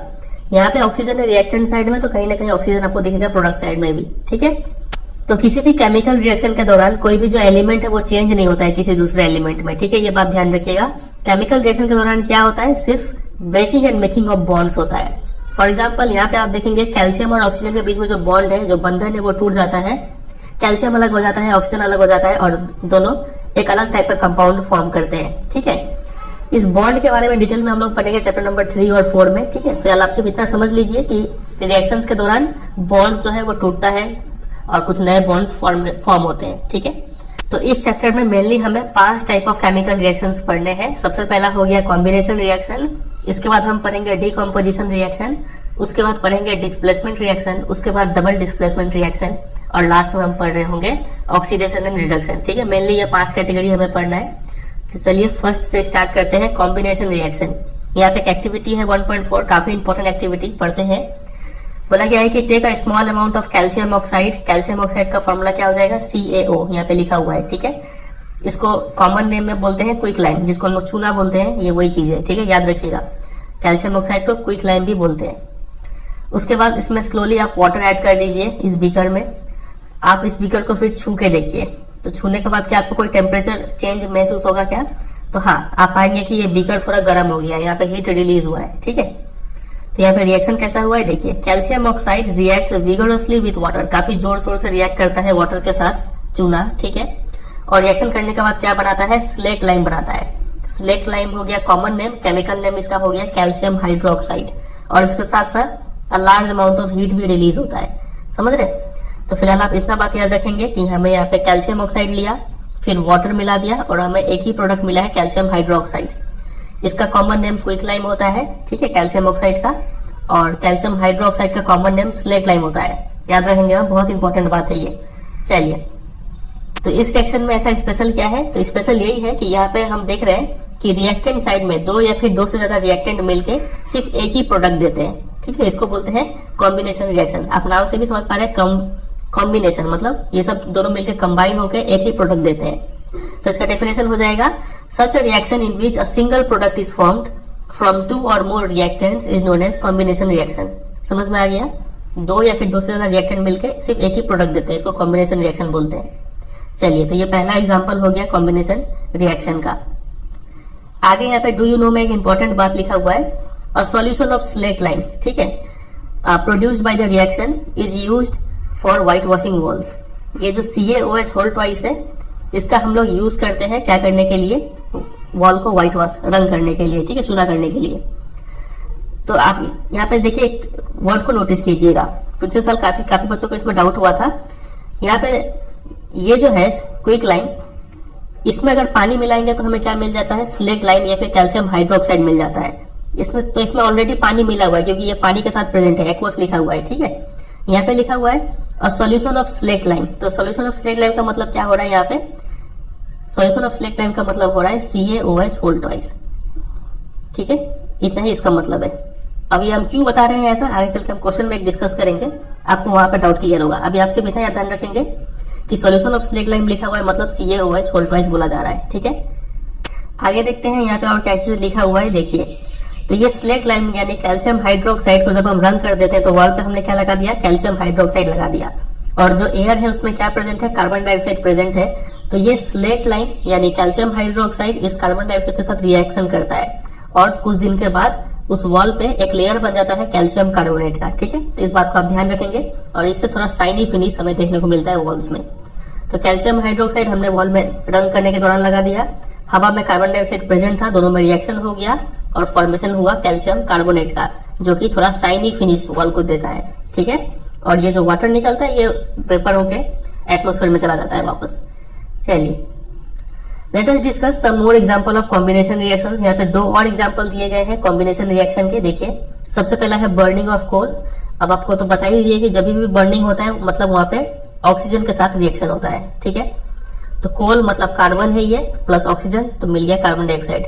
2 या फिर 2 से ज्यादा रिएक्टेंट है और एक ही प्रोडक्ट मिल रहा है, combination reaction. Similarly formation of water आप देखेंगे कि हाइड्रोजन गैस और ऑक्सीजन गैस दोनों मिलकर H2O बनाते हैं, ये भी एक कॉम्बिनेशन रिएक्शन है। तो सिंपल लैंग्वेज में बोल सकते हैं कि when 2 or more substances, element हो या फिर कंपाउंड हो, ये 2 कंबाइन करते हैं और सिंगल प्रोडक्ट फॉर्म करते हैं, तो इस रिएक्शन को कॉम्बिनेशन रिएक्शन बोलते हैं। आप चाहे तो ये डेफिनेशन भी तैयार कर सकते हैं, या फिर यहाँ जो लिखा हुआ था ये भी डेफिनेशन तैयार कर सकते हैं, जो आपको इजी लगे। चलिए, अब ऊपर जो एक्टिविटी हमने पढ़ा था, एक्टिविटी 1.4, उसमें हमने ये भी देखा था कि लार्ज अमाउंट ऑफ हीट भी रिलीज हो रहा है, याद है। यहाँ पे हमने देखा था प्लस हीट लिखा हुआ था, काफी large amount of heat release होता है। तो ऐसा रिएक्शन जिसमें हीट रिलीज होता है प्रोडक्ट के साथ साथ, इस टाइप के रिएक्शन को बोलते हैं एक्सोथर्मिक केमिकल रिएक्शन। ठीक है, तो reactions in which heat is released along with the formation of products are called exothermic chemical reaction. समझ में आ गया? और ऐसा रिएक्शन जिसमें हीट ऑब्जॉर्ब होता है उसको एंडोथर्मिक केमिकल रिएक्शन बोलते हैं। थोड़ी देर में इस पे आएंगे डिटेल में। आप सिर्फ इतना समझ लीजिए यहाँ पे कि ऐसा रिएक्शन जिसमें हीट रिलीज हो रहा है इसको एक्सोथर्मिक बोलते हैं। ठीक है, इसके ऊपर हम क्वेश्चन पूछेंगे आपसे थोड़ी देर में। तो यहाँ पे कुछ एग्जांपल्स दिया गया है एक्सोथर्मिक रिएक्शंस का। टोटल 3 एग्जांपल्स है। सबसे पहला बर्निंग जो हो गया, बर्निंग हमेशा ही एक्सोथर्मिक रिएक्शन होता है क्योंकि इसमें हीट रिलीज होता है। तो यहाँ पे मीथेन गैस को बर्न किया गया है, CH4 plus oxygen gives carbon dioxide and water, ये भी एक एक्सोथर्मिक रिएक्शन है। फिर हम लोग जो रेस्पिरेशन, रेस्पिरेशन का मतलब समझते हैं ना, रेस्पिरेशन और ब्रीदिंग में डिफरेंस क्या है? ब्रीदिंग का मतलब सिर्फ आप एयर को इनहेल कर रहे हैं और एक्सहेल कर रहे हैं, यही ब्रीदिंग हो गया। लेकिन रेस्पिरेशन का मतलब एयर में जो ऑक्सीजन था उसको ब्लड सेल्स ने ऑब्जॉर्ब किया, उसके बाद उस ऑक्सीजन को यूज करके फूड का ब्रेकडाउन किया गया और एनर्जी रिलीज हुआ। इस पूरे प्रोसेस को रेस्पिरेशन बोलते हैं। ठीक है, रेस्पिरेशन एक बड़ा चीज है, ब्रीदिंग एक छोटा चीज है। ठीक है, तो ये जो रेस्पिरेशन है ये भी एक एक्सोथर्मिक रिएक्शन है। कैसे? चलिए समझते हैं। हमें पता है कि हमें क्या चाहिए, एनर्जी चाहिए जिंदा रहने के लिए। हम ये एनर्जी कहाँ से लेते हैं? अपने फूड से लेते हैं। ठीक है, तो डाइजेशन के दौरान क्या होता है कि इस फूड को छोटे छोटे सब्सटेंसेस में ब्रेक कर दिया जाता है। फॉर एग्जाम्पल हम जो राइस खाते हैं या फिर पोटैटो या फिर ब्रेड जो खाते हैं, इसमें क्या होता है? कार्बोहाइड्रेट होता है। इस कार्बोहाइड्रेट को तोड़ तोड़ के क्या बनाया जाता है? फाइनली ग्लूकोज, स्मॉलेस्ट यूनिट में कन्वर्ट कर दिया जाता है। ठीक है, और ये ग्लूकोज जो है ऑक्सीजन के साथ कंबाइन होता है हमारे सेल्स में और फाइनली एनर्जी रिलीज होता है। ठीक है, अब चूंकि यहाँ पे एनर्जी रिलीज हो रहा है इसीलिए इस रेस्पिरेशन को हम लोग क्या बोलते हैं? एक एक्सोथर्मिक रिएक्शन है ये। ठीक है, आप यहाँ पे इक्वेशन भी देख सकते हैं। जो हमने खाना खाया, राइस खाया, पोटैटो खाया, जो भी चीज खाया उसमें कार्बोहाइड्रेट होगा, फाइनली उस कार्बोहाइड्रेट से क्या निकलेगा? ग्लूकोज। तो ये रहा ग्लूकोज और ऑक्सीजन का हेल्प से ये जो ग्लूकोज है ये ब्रेकडाउन हो जाएगा और फाइनली एनर्जी रिलीज होगा। ठीक है, ऐसे हमें एनर्जी मिलता है। तो ये भी क्या है? एक एक्सोथर्मिक प्रोसेस है। समझ गए? इतना एग्जाम में डायरेक्ट क्वेश्चन बनता है इसके ऊपर कि एक्सप्लेन करने बोलेंगे कि explain how respiration is an exothermic reaction. तो आपको ये पूरा बात लिखना पड़ेगा। ठीक है, ये यहाँ से लेके यहाँ तक इक्वेशन के साथ। चलिए एक और यहाँ पे एक्सोथर्मिक प्रोसेस का एग्जाम्पल दिया गया है। The decomposition of vegetable matter into compost is also an example of an exothermic reaction. तो जो भी वेजिटेबल के मैटर्स हो गए, सब्जी का छिलका हो गया फॉर एग्जाम्पल, ये जब सड़ता गलता है, ठीक है, और जब कंपोस्ट में मतलब खाद में कन्वर्ट हो जाता है तो यहाँ पे भी हीट रिलीज होता है। तो ये भी एक एक्सोथर्मिक रिएक्शन है। समझ गए? 3 एग्जाम्पल आप याद रखेंगे एक्सोथर्मिक रिएक्शन का। चलिए अब यहाँ पे आगे बढ़ने से पहले एक क्वेश्चन को डिस्कस कर लेते हैं। आपके बुक का ही क्वेश्चन है ये। लिखा है कि a solution of a substance x is used for white washing. कोई एक सब्सटेंस है एक्स, उसका जो सॉल्यूशन है, ठीक है, उसको जो पानी में मिला के जो सॉल्यूशन बनता है, इससे हम लोग व्हाइट वॉशिंग करते हैं। ठीक है, तो आपसे पूछा गया कि नेम द सब्सटेंस एक्स। ये एक्स बताइए क्या चीज है जिसको हम लोग पानी में घोल के उससे फिर चूना करते हैं। तो आपको याद होगा ये है कैल्शियम ऑक्साइड। ठीक है, जिसको क्विक लाइम भी बोलते हैं। अब बहुत बच्चे को यहाँ पे कंफ्यूजन होता है कि यहाँ पे कैल्शियम हाइड्रोक्साइड वो लिख रहे होते हैं, तो ये नहीं होगा। ठीक है, कैल्शियम हाइड्रोक्साइड इसका आंसर नहीं होगा, इसका आंसर कैल्शियम ऑक्साइड होगा। क्योंकि यहाँ पे आपको बोला है कि नेम द सब्सटेंस एक्स, आपको सिर्फ एक्स पहचानना है। अगर a solution of substance x, इस पूरे चीज को क्या बोला जाएगा? CaOH होल ट्वाइस बोला जाएगा। ठीक है, कैल्शियम हाइड्रोक्साइड स्लेट लाइम। लेकिन अगर सिर्फ एक्स आइडेंटिफाई करने के लिए बोला जाए तो एक्स क्या है? CaO। अब उसमें सॉल्यूशन कर रहे हैं तो प्लस वाटर हो रहा है, तब जाके कैल्शियम हाइड्रोक्साइड फॉर्म हो रहा है। ठीक है, तो यहाँ पे इसका आंसर जो होगा नेम द सब्सटेंस एक्स, तो एक्स है मेरा क्विक लाइम या फिर calcium oxide. Right it's formula, तो फॉर्मूला लिख ही लेंगे CaO। क्वेश्चन नंबर 2 देखिए, right the reaction of the substance x named in 1 above with water. इस एक्स का रिएक्शन लिखिए पानी के साथ, तो इजी है। एक्स मतलब CaO, पानी मतलब H2O, और रिएक्शन बन के एक ही प्रोडक्ट मिलेगा CaOH होल ट्वाइस और प्लस हीट HEAT लिख सकते हैं, या फिर ऐसा सिंबल भी कई बुक में यूज किया जाता है। इसको छोड़िए HEAT ही लिख देते हैं, हीट, झंझट खत्म हो जाएगा। ठीक है, तो ऐसा आपको कर देना है। चलिए अब आते हैं दूसरे रिएक्शन पे, जो कि है डीकम्पोजिशन रिएक्शन। तो जैसे कि नाम से ही समझ में आ रहा है, ये कॉम्पोजिशन का ऑपोजिट है डीकम्पोजिशन। चलिए देखते हैं। एक एक्टिविटी दिया गया है, बोला गया है कि take 2 gram of ferrous sulphate crystals. Ferrous sulphate, ध्यान दीजिए जरा। फेरस, देखिए फेरस मतलब हमें तो ये पता चल गया ये आयरन है। ठीक है, अब आयरन का Fe हो गया सिंबल और सल्फेट का SO4। ठीक है, अब फेरस है, फेरस मतलब आयरन का वैलेंसी 2 है। कभी कभी कहीं पर आपको फेरिक लिखा हुआ भी मिलता है, तो फेरिक जब लिखा रहेगा तो वहां पे आप समझिएगा कि आयरन का वैलेंसी 3 है। आयरन का 2 वैलेंसी होता है, ठीक है। तो यहाँ पे फेरस है तो आयरन का वैलेंसी 2 हो गया, सल्फेट का वैलेंसी भी 2 होता है, 2 2 कैंसिल आउट हो जाएगा, तो FeSO4 होगा फेरस सल्फेट का फॉर्मूला। तो ये रहा FeSO4 लिखा हुआ है। अब यहाँ पे FeSO4 का क्रिस्टल ले रहे हैं। जब भी क्रिस्टल लिखा होता है कहीं पर भी, तो क्रिस्टल है मतलब इसमें कुछ पानी भी प्रेजेंट है, ठीक है। कितना पानी प्रेजेंट है वो थोड़ी देर में देखेंगे। फिलहाल आप सिर्फ इतना समझिए कि यहाँ पे किसी भी बॉइलिंग ट्यूब में आप 2 ग्राम फेरस सल्फेट सॉल्यूशन क्रिस्टल ले रहे हैं। उसके बाद आप इसका कलर नोट डाउन कीजिए कि फेरस सल्फेट क्रिस्टल देखने में कौन सा कलर का होता है। तो आप पाएंगे कि ये ग्रीन कलर का होता है फेरस सल्फेट क्रिस्टल, ठीक है। फिर आप इसको थोड़ा हीट कर दीजिए। Heat the boiling tube over the flame. एक आग के ऊपर इसको थोड़ा हीट कीजिए और ऑब्जर्व कीजिए कि क्रिस्टल का कलर कैसे चेंज हो रहा है हीट करते करते। तो आप पाएंगे कि पहले जो फेरस सल्फेट क्रिस्टल था वो ग्रीन कलर का था, अब उसका कलर चेंज हो गया।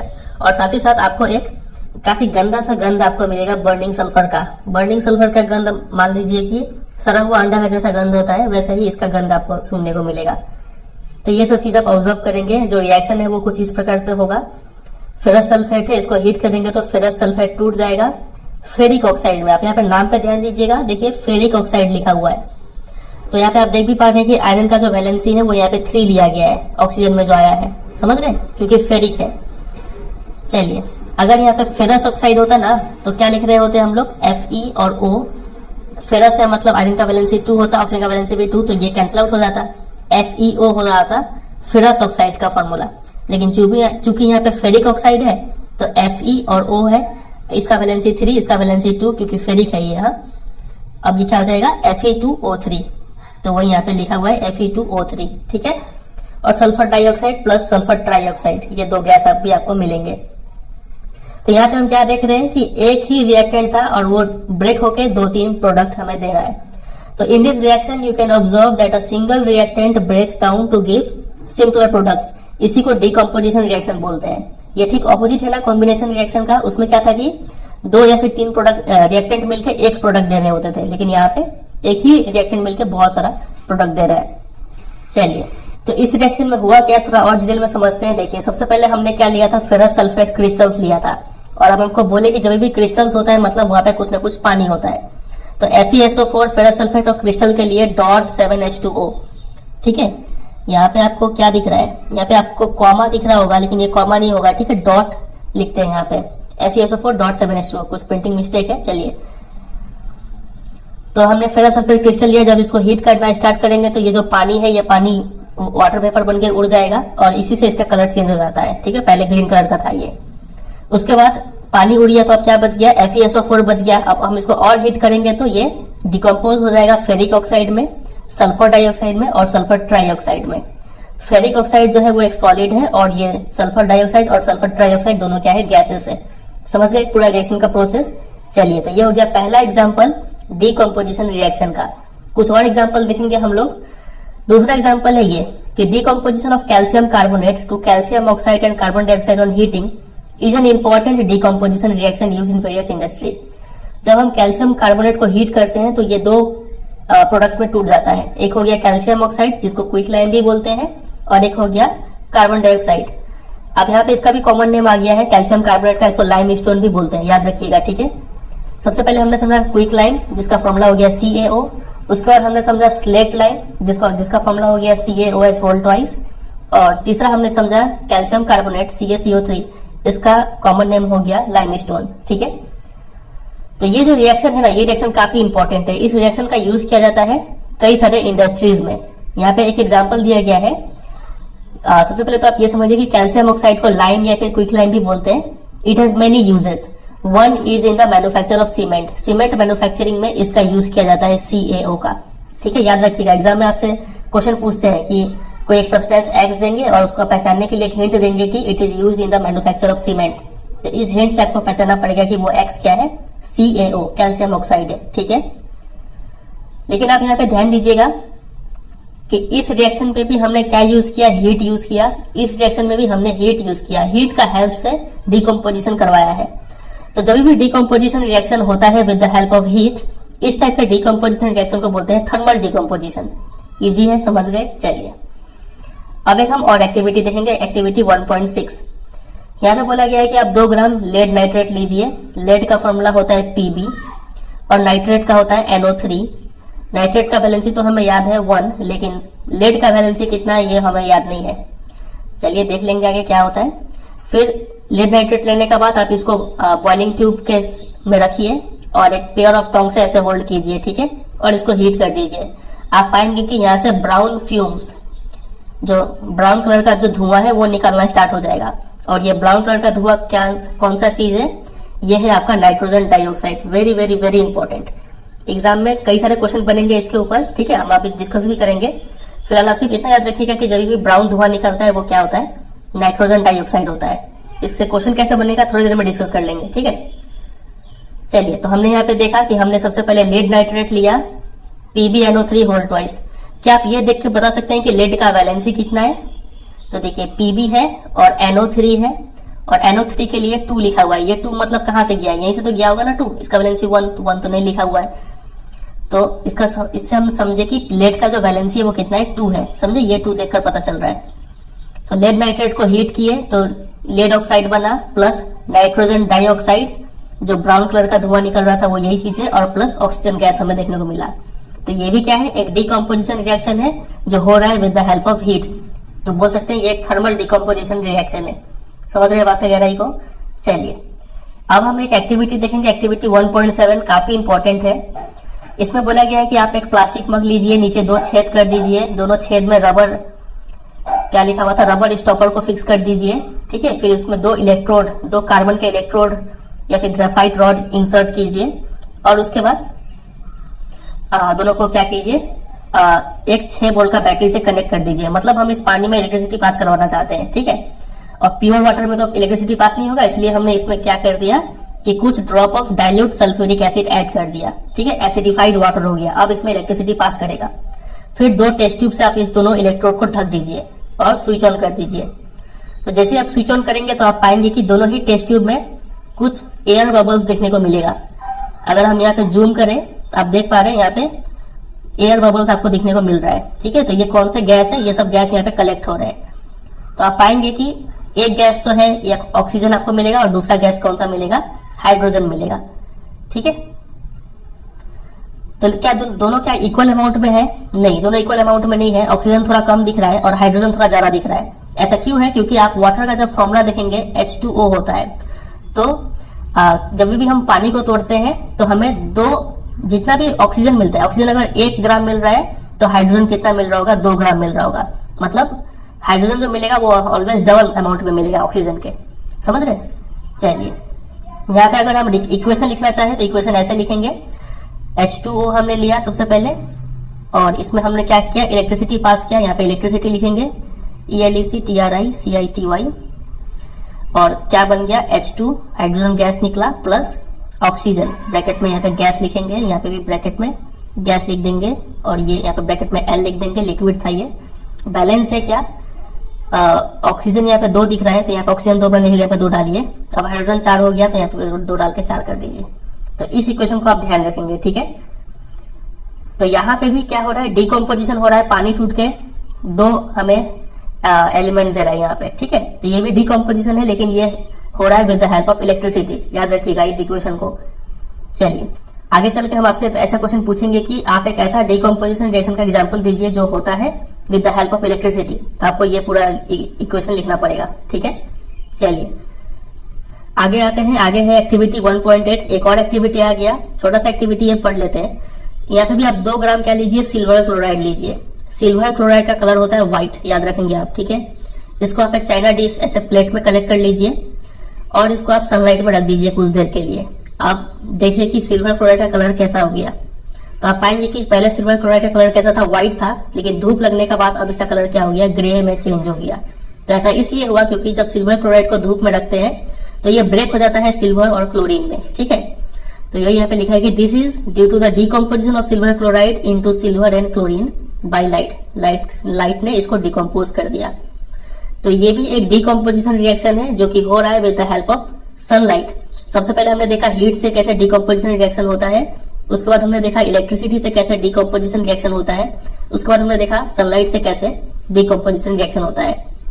ऐसे ही अगर हम सिल्वर क्लोराइड की जगह पे हम क्या ले सकते हैं? सिल्वर ब्रोमाइड भी ले सकते हैं, और इसको भी जब सनलाइट देंगे तो ये ठीक उसी प्रकार से ब्रेक हो जाएगा। तो ये जो दोनों रिएक्शन है, सिल्वर क्लोराइड वाला, सिल्वर ब्रोमाइड वाला, इस टाइप के रिएक्शन का यूज किया जाता है ब्लैक एंड व्हाइट फोटोग्राफी में। ठीक है, इस बात को याद रखेंगे, एक मार्क्स का क्वेश्चन बनता है यहाँ से। तो यहाँ पे वही पूछा है कि what form of energy is causing the decomposition reaction, किस एनर्जी ने यहाँ पे डिकम्पोजिशन किया है, तो यहाँ पे आपने लिखना होगा लाइट एनर्जी। ठीक है, तो डिकम्पोजिशन रिएक्शन होता है एनर्जी। अब एनर्जी हीट के फॉर्म में हो सकता है, लाइट के फॉर्म में हो सकता है, या फिर इलेक्ट्रिसिटी के फॉर्म में हो सकता है। ठीक है, चलिए अब यहाँ पे जो भी हमने रिएक्शन पढ़ा है, इसमें AgCl, इसमें हम एनर्जी बाहर से दे रहे हैं, AgBr, इसमें एनर्जी बाहर से दे रहे हैं।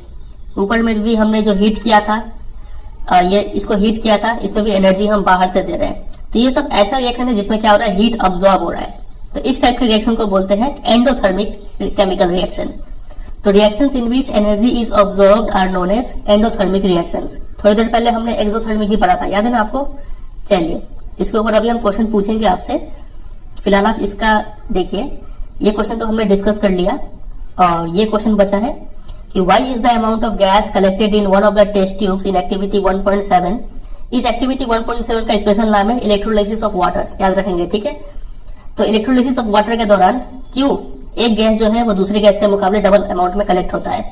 तो ऐसा इसलिए है क्योंकि जो वाटर है H2O, water contains 2 parts of hydrogen and 1 part of oxygen, इसीलिए जो हाइड्रोजन है वो डबल अमाउंट में होता है। ठीक है, नेम दिस गैस, तो ये गैस कौन सा है जो डबल अमाउंट में होता है, हाइड्रोजन होता है। ठीक है, चलिए अब एक दो क्वेश्चन हम पूछते हैं आपसे। आप इस क्वेश्चन को देखिए, आपसे पूछा गया कि which of the following are exothermic process, कौन सा एक्सोथर्मिक है, मतलब किसमें हीट रिलीज हो रहा है। Number 1, reaction of water with quick lime, जब चूना में पानी डालेंगे तो हीट रिलीज होता है, तो ये एक एक्सोथर्मिक प्रोसेस है। Number 2, dilation of N acid, acid में जब आप पानी मिलाएंगे ना तो भी क्या होता है, हीट रिलीज होता है, तो ये भी एक एक्सोथर्मिक प्रोसेस है। एवापोरेशन ऑफ वाटर, पानी को एवापोरेट करने के लिए आपको हीट देना पड़ता है, तो हीट रिलीज नहीं होता, ये हीट अब्सॉर्ब कर रहा है, तो ये एंडोथर्मिक है। सब्लिमेशन ऑफ कैम्फर, कपूर भी जब उड़ता है तो यहाँ पे भी हीट लेके वो सॉलिड से डायरेक्ट गैस में कन्वर्ट होता है, तो ये भी एक क्या है, एंडोथर्मिक प्रोसेस है। तो इसका आंसर हो जाएगा 1 और 2, मतलब ऑप्शन नंबर ए इसका राइट आंसर होगा। समझे। फिर आपसे एग्जाम में ऐसा भी क्वेश्चन पूछते हैं कि आप ऐसे ऐसे डिकम्पोजिशन रिएक्शन का एग्जांपल दें जो नंबर 1 हीट से हो रहा हो, नंबर 2 लाइट से हो रहा हो, नंबर 3 इलेक्ट्रिसिटी से हो रहा हो। तो तीनों का एग्जांपल आपको बता ही दिए, वो तीनों का इक्वेशन आपको लिखना पड़ेगा। ठीक है, चलिए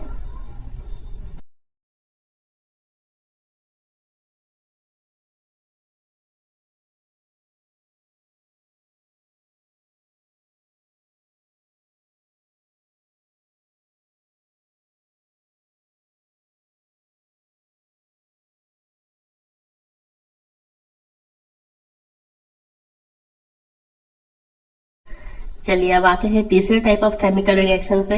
इसका नाम है डिस्प्लेसमेंट रिएक्शन। सबसे पहले एक एक्टिविटी दिया गया है 1.9, इसको समझते हैं, काफी इंपॉर्टेंट एक्टिविटी है। देखिए क्या लिखा है, टेक 3 आयरन नेल्स, आप 3 आयरन नेल्स लेंगे, ठीक है, और उसको सैंड पेपर से घस के उसके ऊपर जो भी जंग है वो हटा दीजिए। फिर 2 टेस्ट ट्यूब लीजिए A और B, और दोनों में ही 10 ml copper sulphate solution add कर दीजिए। ये आप देख पा रहे हैं पिक्चर में भी, copper sulphate solution blue colour का होता है, ठीक है। फिर आपने कितना आयरन नेल्स लिया था, 3 लिया था, तो उसमें से क्या कीजिए, 2 आयरन नेल्स को एक थ्रेड में बांध दीजिए, इस तरीके से आप पिक्चर में देख पा रहे हैं। और उसको क्या कीजिए कि जो टेस्ट ट्यूब B है उसमें 20 मिनट के लिए डुबो के रख दीजिए, ठीक है। और एक आयरन नेल जो आपके पास बच गया उसको आप अलग से साइड में रख दीजिए, और टेस्ट ट्यूब A भी जो था जिसमें 10 ml कॉपर सल्फेट था उसको भी अलग से रख दीजिए। फिर आफ्टर 20 मिनट्स आप क्या कीजिए कि आयरन नेल्स को निकालिए कॉपर सल्फेट सॉल्यूशन से, और कंपेयर कीजिए कि जो आयरन नेल्स आपने एक अलग से रखा हुआ है और ये जो आयरन नेल्स है क्या चेंज आया है, और साथ ही साथ जो कॉपर सल्फेट सॉल्यूशन है टेस्ट ट्यूब A में और ये जो कॉपर सल्फेट सॉल्यूशन है टेस्ट ट्यूब B में, दोनों में क्या चेंजेस आया है उसको आप कंपेयर कीजिए। तो आप पाएंगे कि आपको कुछ ऐसा चेंज मिलेगा। आयरन नेल्स पहले कुछ ऐसा था, ठीक है, शाइनी टाइप का था, अब उसमें एक ब्राउन लेयर चिपक चुका है, ठीक है, ब्राउनिश इन कलर हो गया। तो ये आयरन में चेंज देखने को मिला। और जहां तक बात करें कॉपर सल्फेट का, तो ये टेस्ट ट्यूब A जो था वो तो ब्लू का ब्लू ही रहेगा क्योंकि इसमें हमने कुछ चेंज नहीं किया। टेस्ट ट्यूब B में हमने चूंकि आयरन नेल को इमर्ज किया था, डुबो के रखा हुआ था, तो हम यहाँ पे देख रहे हैं कि इसका ब्लू कलर थोड़ा फेड हो गया है, हल्का सा ग्रीनिश हो गया है ये। तो ऐसा क्यों हुआ है यहाँ पे, चलिए देखते हैं। तो why does the iron nail become brownish in colour and the blue colour of copper sulphate solution fades. ये दो चीज हमें क्यों देखने को मिला, क्योंकि the following chemical reaction has taken place. ये रिएक्शन हुआ इन दोनों के बीच में। हमने आयरन लिया था तो उसके लिए Fe सॉलिड है, plus copper sulphate CuSO4 aqueous है, मतलब पानी में सॉल्यूशन के रूप में था ये। तो यहाँ पे होता क्या है कि ये आयरन जो है ये कॉपर को बोलता है बहुत हो गया मस्ती, अब हटो, ठीक है। तो कॉपर हट जाता है और आयरन जो है वो सल्फेट को लेके खुश रह जाता है, ठीक है, और कॉपर अलग से है यहाँ पे। तो इसको हम लोग बोलते हैं कि आयरन ने कॉपर को क्या कर दिया, डिस्प्लेस कर दिया। और इसी टाइप का रिएक्शन को बोलते हैं डिस्प्लेसमेंट रिएक्शन। बात अगर को समझ रहे हैं कि नहीं समझ रहे हैं? चलिए, तो इसको अगर हम जनरल रूप में लिखना चाहें तो जनरल रूप में ऐसे लिख सकते हैं कि मान लीजिए ए कोई एलिमेंट है और प्लस BC कोई कंपाउंड है। तो ए बोलेगा बी को कि चलो अब हट जाओ, तो बी बोलेगा ठीक है, तो ये हो जाएगा AC और प्लस B, ठीक है। ऐसे B अलग से रहेगा, समझ रहे हैं? इसको डिस्प्लेसमेंट रिएक्शन बोलते हैं। तो in this reaction iron has displaced या फिर रिमूव्ड अनदर एलिमेंट। आयरन किसको डिस्प्लेस कर रहा है, कॉपर को कर रहा है फ्रॉम कॉपर सल्फेट सॉल्यूशन, इसलिए इसको बोलते हैं डिस्प्लेसमेंट रिएक्शन। तो इसका डेफिनेशन क्या हो जाएगा, displacement reaction is the reaction in which one element displaces the other element in a compound. और ये डिस्प्लेस इसलिए कर पाता है क्योंकि यहाँ पे हम बोलते हैं आयरन जो है वो मोर रिएक्टिव है कॉपर से, ठीक है। आयरन ज्यादा शक्तिशाली है कॉपर के मुकाबले, इसलिए आयरन यहाँ से कॉपर को हटा दे पा रहा है। अगर मान लीजिए कोई ऐसे रिएक्शन करवाता है कॉपर प्लस फेरस सल्फेट, तो क्या यहाँ पे कॉपर का दम था कि ये आयरन को हटा दे यहाँ से? नहीं, क्योंकि हमें पता है आयरन ज्यादा रिएक्टिव है, ज्यादा शक्तिशाली है, इसलिए आयरन यहाँ से नहीं हटेगा।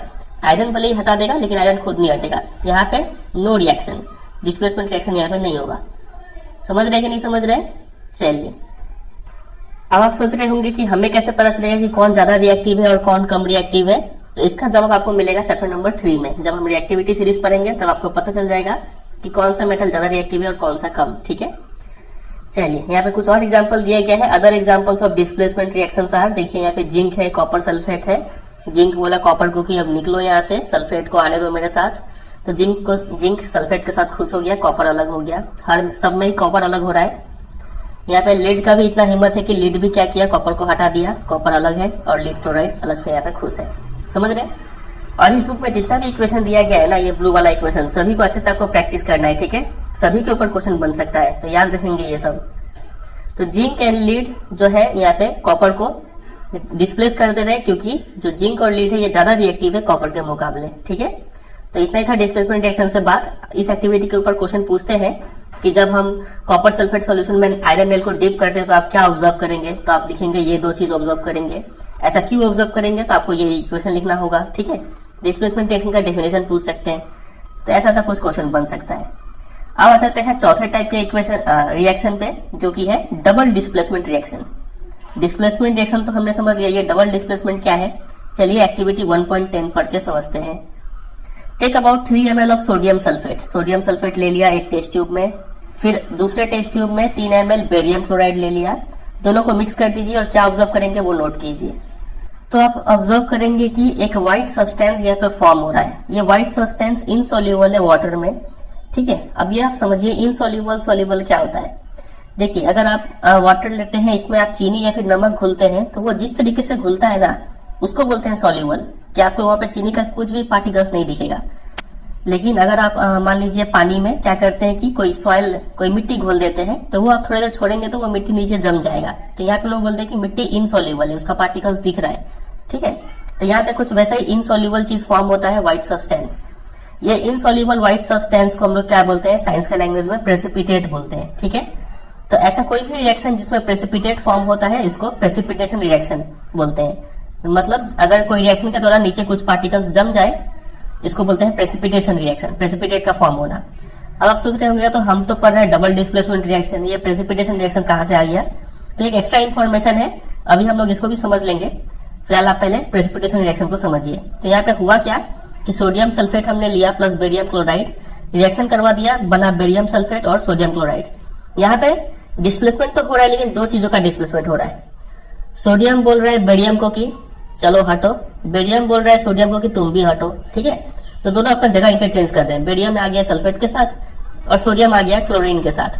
तो ऐसा फॉर्म हो गया यहाँ पे, समझ रहे हैं? इसको बोलते हैं डबल डिस्प्लेसमेंट। ऊपर में क्या रहा था कि सिर्फ ये चीज इसको डिस्प्लेस कर रहा था, ठीक है। यहाँ पे एक एलिमेंट हुआ करता था, लेकिन यहाँ पे एक कंपाउंड है, तो इसका जनरल फॉर्मूला कैसे लिख सकते हैं? ऐसे लिख सकते हैं कि मान लीजिए ए बी कोई एक कंपाउंड है प्लस सी डी ये दूसरा कंपाउंड है, दोनों रिएक्शन करेंगे। ए बोलेगा सी को हटो, सी बोलेगा ए को हटो, तो यहाँ पे सी आ जाएगा बी के साथ, C B plus A D, यही है डबल डिस्प्लेसमेंट रिएक्शन। समझ गए? चलिए, तो यहाँ पे प्रेसिपिटेट का फॉर्मेशन इसलिए हो रहा है क्योंकि ये जो व्हाइट प्रेसिपिटेट है बेरियम सल्फेट का, यहाँ पे हमने जो देखा था बेरियम सल्फेट, ये इसलिए फॉर्म हो रहा है क्योंकि यहाँ पे जो आयन्स है ये दो रिएक्शन कर रहे हैं, बेरियम और सल्फेट। अब यहाँ पे देखिए ये अब यहाँ पे टूट के दो आयन्स फॉर्म होगा, एक सोडियम का आयन और एक सल्फेट का आयन। फिर यहाँ पे भी ये दोनों ब्रेक होके दो आयन्स फॉर्म करेंगे, बेरियम का आयन और क्लोरीन का ion, Cl minus barium Ba2 plus SO4 2 minus और Na प्लस, ठीक है। तो ये सब आयंस फॉर्म होते हैं और ये आयंस क्या होते हैं? एक्सचेंज हो जाते हैं। ये सोडियम चला जाता है क्लोरीन के साथ और ये बेरियम आ जाता है सल्फेट के साथ, तो इसी को बोलते हैं एक्सचेंज ऑफ आयंस। तो यहाँ पे अदर प्रोडक्ट सोडियम क्लोराइड मिला जो सॉल्यूशन में रह जाता है। तो ऐसा रिएक्शन जिसमें एक्सचेंज ऑफ आयंस होता है बिटवीन द रिएक्टेंट्स, इसको हम लोग बोलते हैं डबल डिस्प्लेसमेंट रिएक्शंस। समझ गए? इतना काफी इजी है। चलिए, तो ये इसका डेफिनेशन आप तैयार कर लेंगे डबल डिस्प्लेसमेंट रिएक्शन का। अब आते हैं last type of chemical reaction जो कि है ऑक्सीडेशन एंड रिडक्शन। ये भी काफी इजी है लेकिन क्वेश्चन बहुत बनता है इसके ऊपर। पहले एक्टिविटी देखते हैं 1.11। आप एक चाइना डिश लीजिए, इस टाइप के डिश को चाइना डिश बोलते हैं, और इसमें 1 ग्राम कॉपर पाउडर को हीट कीजिए। जो आप ओरिजिनल कॉपर लेंगे ना तो इसका कलर होता है ब्राउनिश, ठीक है, ब्राउन कलर का ये होता है। लेकिन जब आप इसको हीट करना स्टार्ट कर देंगे तो आप क्या पाएंगे? The surface of copper powder becomes coated with black copper oxide. आप पाएंगे कि ये ब्राउन कलर का जो ऊपर में लेयर दिख रहा था, अब वो ब्राउन ना होकर क्या हो गया? ब्लैक हो गया है। वो ब्लैक लेयर क्या चीज का है? Copper oxide. मतलब कुछ रिएक्शन हुआ यहाँ पे। तो ऐसा इसलिए हुआ क्योंकि because oxygen is added to copper and copper oxide is formed. पहले हमने कॉपर लिया था, फिर हमने हीट करना स्टार्ट किया तो एटमोस्फेयर में जो ऑक्सीजन है उससे रिएक्शन हो गया और कॉपर ऑक्साइड हो गया। ये था ब्राउन कलर का और ये हो गया ब्लैक कलर का ऊपर में, ठीक है। लेकिन अगर आप यहाँ पे क्या करें कि अगर आप इस कॉपर ऑक्साइड के ऊपर से हाइड्रोजन गैस अगर पास करवा दें तब क्या पाएंगे? The black coating on the surface turns brown as the reverse reaction takes place and copper is obtained. अब जो ये ब्लैक हो गया था वो ब्लैक से वापस फिर से ब्राउन हो जाएगा, ठीक है। ब्लैक से ब्राउन हो जाएगा क्यों? क्योंकि उल्टा रिएक्शन हो गया। अब यहाँ पे ये जो हाइड्रोजन है वो कॉपर ऑक्साइड में से ऑक्सीजन हटा देता है और ले देके सिर्फ फिर कॉपर बन जाता है। तो ये कॉपर फिर से कौन सा कलर है? ब्राउन कलर वापस आ जाता है। समझे? तो यहाँ पे हम बोलते हैं कि अगर कोई सब्सटेंस ऑक्सीजन गेन करता है रिएक्शन के दौरान तो वो सब्सटेंस ऑक्सीडाइज हो रहा है। फॉर एग्जांपल इस रिएक्शन में देखिए कॉपर था, बन गया कॉपर ऑक्साइड। तो यहाँ पे हम बोलते हैं कि कॉपर जो है उसने ऑक्सीजन गेन किया है, ऑक्सीजन लिया है, तो यहाँ पे कॉपर इज गेटिंग ऑक्सीडाइज्ड। ये लैंग्वेज समझिएगा, ठीक है। और वही अगर कोई सब्सटेंस ऑक्सीजन लूज कर रहा है किसी रिएक्शन के दौरान तो हम लोग उसको बोलते हैं इट इज गेटिंग रिड्यूस्ड। यहाँ पे आप देखिए कॉपर ऑक्साइड था, बन गया कॉपर, यहाँ पे ऑक्सीजन हट रहा है तो यहाँ पे कॉपर ऑक्साइड जो है वो क्या हो रहा है? Substance getting reduced. इतना समझे? चलिए, अब यहाँ पे एक और बात नोटिस करना है आपको। ड्यूरिंग द रिएक्शन 1.21 इस वाले रिएक्शन में the copper two oxide is losing oxygen. Copper oxide तो ऑक्सीजन लूज कर रहा है, हम लोग बोलते हैं कि वो रिड्यूस्ड हो रहा है, ठीक है। And the hydrogen is gaining oxygen and is being oxidised. अब यहाँ पे देखेंगे हाइड्रोजन का अगर बात करें, हाइड्रोजन क्या कर रहा है? पहले H2 था, अब H2O हो गया। हाइड्रोजन तो ऑक्सीजन गेन किया है, इसका मतलब ये जो हाइड्रोजन है ये ऑक्सीडाइज्ड हो रहा है। यहाँ पे कॉपर ऑक्साइड क्या हो रहा था? रिड्यूस्ड हो रहा था यहाँ से यहाँ। तो यहाँ पे एक रिएक्टेंट जो है वो ऑक्सीडाइज हो रहा है और दूसरा रिएक्टेंट जो है वो रिड्यूस्ड हो रहा है। तो इस टाइप के रिएक्शन को बोलते हैं ऑक्सीडेशन रिडक्शन रिएक्शन, दोनों साथ में हो रहा है। या फिर शॉर्ट फॉर्म में इतना बड़ा लिखने का मन नहीं है तो आप क्या लिखेंगे? रेडॉक्स रिएक्शन इसको बोलते हैं, ठीक है। ऐसा रिएक्शन जिसमें एक रिएक्टेंट ऑक्सीडाइज्ड हो, दूसरा रिएक्टेंट रिड्यूस्ड हो, इसको हम लोग बोलते हैं रेडॉक्स रिएक्शन। समझ गए? चलिए कुछ और एग्जाम्पल देखते हैं। ये तो वही एग्जाम्पल है फिर से, ठीक है। यहाँ पे कॉपर ऑक्साइड से कॉपर में रिडक्शन हो रहा है, कॉपर ऑक्साइड रिड्यूस्ड हो रहा है, हाइड्रोजन जो है वो ऑक्सीजन गेन कर रहा है तो यहाँ पे ऑक्सीडेशन, और हाइड्रोजन इज गेटिंग ऑक्सीडाइज्ड, ठीक है। चलिए, some other examples of redox reactions are. यहाँ पे कुछ और एग्जांपल है रेडॉक्स रिएक्शन का। देखिए जिंक ऑक्साइड है, जिंक है, तो यहाँ से यहाँ तक कौन सा प्रोसेस हो रहा है बताइए? ऑक्सीजन हट रहा है तो यहाँ पे यहाँ से यहाँ तक रिडक्शन हो रहा है, ठीक है। जिंक ऑक्साइड क्या हो रहा है? रिड्यूस्ड हो रहा है, ठीक है। कार्बन का अगर बात करें तो कार्बन में ऑक्सीजन जुड़ रहा है तो यहाँ पे कार्बन इज गेटिंग ऑक्सीडाइज्ड। तो अभी तक तो हमने समझा है कि जब ऑक्सीजन जुड़ता है तो वहां पे ऑक्सीडेशन होता है, ऑक्सीजन हटता है तो वहां पे रिडक्शन होता है। अब एक बात आप और नोट कीजिएगा, हाइड्रोजन से रिलेटेड। अगर ऑक्सीजन गेन हो या फिर हाइड्रोजन लूज हो, ऑक्सीजन जुड़े या फिर हाइड्रोजन हटे, तो दोनों ही केस में हम लोग बोलते हैं यहाँ पे ऑक्सीडेशन हो रहा है, ठीक है। और अगर ऑक्सीजन हट रहा हो और हाइड्रोजन ऐड हो रहा हो, ठीक है, किसी भी रिएक्टेंट में, तो यहाँ पे क्या हो रहा होगा, रिडक्शन हो रहा होगा, ठीक है। ये दोनों बात आप याद रखेंगे। चलिए, तो यहाँ पे हम क्या देख रहे हैं, MnO2 था, ये बन गया MnCl2, ऑक्सीजन हट रहा है यहाँ से यहाँ पे, तो ये तो पक्का है रिडक्शन है, MnO2 इज गेटिंग रिड्यूस्ड। दूसरा आप यहाँ पे देखे HCl था और यहाँ पे Cl2, यहाँ से यहाँ पे हाइड्रोजन हटा है, और हाइड्रोजन हटने को क्या बोलते हैं, ऑक्सीडेशन बोलते हैं, ठीक है। तो HCl इज गेटिंग ऑक्सीडाइज्ड, समझे ये लैंग्वेज। चलिए, तो इसी को यहाँ पे लिखा हुआ है, carbon is getting oxidised to carbon monoxide, ये पहले का लिख दिया, ZnO से O हट गया Zn, तो ये रिड्यूस्ड हुआ है। HCl जो है वो H हट रहा है, Cl2 बन रहा है, तो यहाँ पे ऑक्सीडाइज्ड हो रहा है, और MnO2 MnCl2 हो रहा है, ऑक्सीजन हट रहा है, तो ये रिड्यूस हो रहा है, समझे। तो from the above examples we can say that if a substance gains oxygen या फिर loses hydrogen during a reaction, तो वो ऑक्सीडाइज्ड हो रहा होगा, ठीक है। ऑक्सीजन गेन करे या फिर हाइड्रोजन लूज करे, दोनों ही केस में ऑक्सीडेशन होता है। और इसका ठीक उल्टा, कि अगर सब्सटेंस लूज कर रहा है ऑक्सीजन को या फिर हाइड्रोजन गेन कर रहा है, तो उस केस में वो रिड्यूस हो रहा होता है। समझ गए, इजी कॉन्सेप्ट है। चलिए, अब यहाँ पे एक बात और आप समझेंगे, वो बात ये है, तो यहाँ पे इस रिएक्शन पे हमने देखा था कि ZnO जिंक में रिड्यूस्ड हो रहा है, ठीक है, ऑक्सीजन हट रहा है तो ये रिड्यूस हो रहा है। तो यहाँ पे इसको रिड्यूस कर कौन रहा है, तो जो सब्सटेंस इसको रिड्यूस करता है ना, इसको हम लोग बोलते हैं रिड्यूसिंग एजेंट। तो यहाँ पे ये कार्बन इसको रिड्यूस कर रहा है, तो यहाँ पे इस कार्बन को क्या बोलेंगे, रिड्यूसिंग एजेंट है ये, समझ रहे। तो यहाँ पे कार्बन खुद भी तो क्या हो रहा है, ऑक्सीडाइज्ड हो रहा है। तो इसका मतलब जो सब्सटेंस ऑक्सीडाइज्ड हो रहा होता है वही क्या होता है, रिड्यूसिंग एजेंट होता है। वेरी वेरी वेरी इंपॉर्टेंट ये लाइन है, इससे आपका काफी सारा प्रॉब्लम सॉल्व होगा, ठीक है। यहाँ पे आप देखेंगे कार्बन जो है वो कार्बन मोनोऑक्साइड में ऑक्सीडाइज हो रहा है, लेकिन ये कार्बन को ऑक्सीडाइज कर कौन रहा है, कार्बन को ऑक्सीजन दे कौन रहा है, जिंक ऑक्साइड दे रहा है। तो यहाँ पे ZnO को हम लोग बोलेंगे ऑक्सीडाइजिंग एजेंट। समझ रहे बात का गहराई को। तो जो सब्सटेंस रिड्यूस हो रहा था, ZnO तो रिड्यूस हुआ खुद, तो जो सब्सटेंस रिड्यूस हो रहा होता है वही ऑक्सीडाइजिंग एजेंट होता है। समझे कि नहीं समझे इस बात को। चलिए, अब इतना ही बात पे हम एक क्वेश्चन आपको दे दें, 2 क्वेश्चन करेंगे, इससे आपका काफी चीज यहाँ पे क्लियर हो जाएगा। चलिए देखते हैं। तो यहाँ पे आप 4 क्वेश्चन देख पा रहे हैं, लिखा हुआ है कि identify the reducing agent in the following reaction. आपको पता करना है कि कौन सा रिड्यूसिंग एजेंट है। हमने अभी समझा कि रिड्यूसिंग एजेंट वही होता है जो क्या हो रहा है, ऑक्सीडाइज हो रहा है। तो यहाँ पे देखें कौन ऑक्सीडाइज हो रहा है, वो हम निकाल लेंगे तो काम खत्म हो जाएगा। तो देखिए यहाँ पे NH3 है, यहाँ पे NO हो रहा है, हाइड्रोजन भी हट रहा है प्लस ऑक्सीजन भी जुड़ रहा है। तो यहाँ पे NH3 जो है ये ऑक्सीडाइज हो रहा है, इसका मतलब यही है यहाँ पे रिड्यूसिंग एजेंट। तो ए का जो आंसर होगा वो हो जाएगा NH3। समझे कि नहीं समझे। चलिए आते हैं बी पे। अब आते हैं क्वेश्चन नंबर बी पे। यहाँ पे देखिए H2O है और यहाँ पे HF हो जा रहा है। तो यहां से यहाँ पे हम क्या बोलते हैं, ऑक्सीजन हट रहा है, ठीक है। ऑक्सीजन हट रहा है यानी ये चीज क्या हो रहा है, रिड्यूस हो रहा है। तो ये तो आंसर नहीं होगा, तो ये हो जाएगा F2। अब देखें F2 यहाँ से यहाँ पे क्या हो रहा है, ऑक्सीडाइज हो जा रहा है, क्योंकि ऑक्सीजन ऐड हो रहा है। आप बोलेंगे हाइड्रोजन भी ऐड हो रहा है, तो चूंकि यहाँ पे ये वाला जो रिएक्शन था फर्स्ट वाला, ये चीज क्या हो रहा था, रिड्यूस हो रहा था, इसलिए ये चीज को क्या मानेंगे, ये ऑक्सीडाइज हो रहा है। तो F2 जो है यहाँ पे यही हो जाएगा रिड्यूसिंग एजेंट। तो F2 इसका आंसर होगा। समझ रहे। सी देखिए आप, एक और ये देखेंगे तो आपका क्लियर हो जाएगा काफी चीज। देखिए सी में लिखा है कि Fe2O3 और यहाँ पे है Fe। बताइए यहाँ से यहाँ ऑक्सीजन हट रहा है, तो ये सब्सटेंस क्या हो रहा है, रिड्यूस हो रहा है। तो ये तो आंसर बड़ा नहीं होगा, कार्बन मोनोऑक्साइड है, यहाँ पे कार्बन डाइऑक्साइड हो रहा है, एक ऑक्सीजन और ऐड हो जा रहा है, तो ये चीज यहाँ पे ऑक्सीडाइज हो रहा है, तो यही हमारा रिड्यूसिंग एजेंट है, ठीक है। तो इसका आंसर हो जाएगा कार्बन मोनोऑक्साइड। और क्वेश्चन नंबर डी कर लेते हैं। यहाँ पे देखिए H2 है और यहाँ पे H2O हो जा रहा है, ये चीज यहाँ से यहाँ पे क्या हो रहा है, ऑक्सीडाइज हो रहा है, तो यहाँ पे H2 ही है रिड्यूसिंग एजेंट। समझे कि नहीं समझे। चलिए एक और यहाँ से क्वेश्चन देखते हैं। यहाँ पे आपको आइडेंटिफाई करना है ऑक्सीडाइजिंग एजेंट। तो ऑक्सीडाइजिंग एजेंट वही होता है जो सब्सटेंस क्या हो रहा है, रिड्यूस हो रहा है। तो हम देखते हैं कौन सा रिड्यूस हो रहा है। यहाँ पे देखिए Pb3O4 है, यहाँ पे PbCl2 हो गया, ऑक्सीजन हट रहा है तो यही रिड्यूस हो रहा है, यानी हमारा आंसर यही है Pb3O4। तो एक आंसर हो गया लीड ऑक्साइड Pb3O4। चलिए बी करते हैं।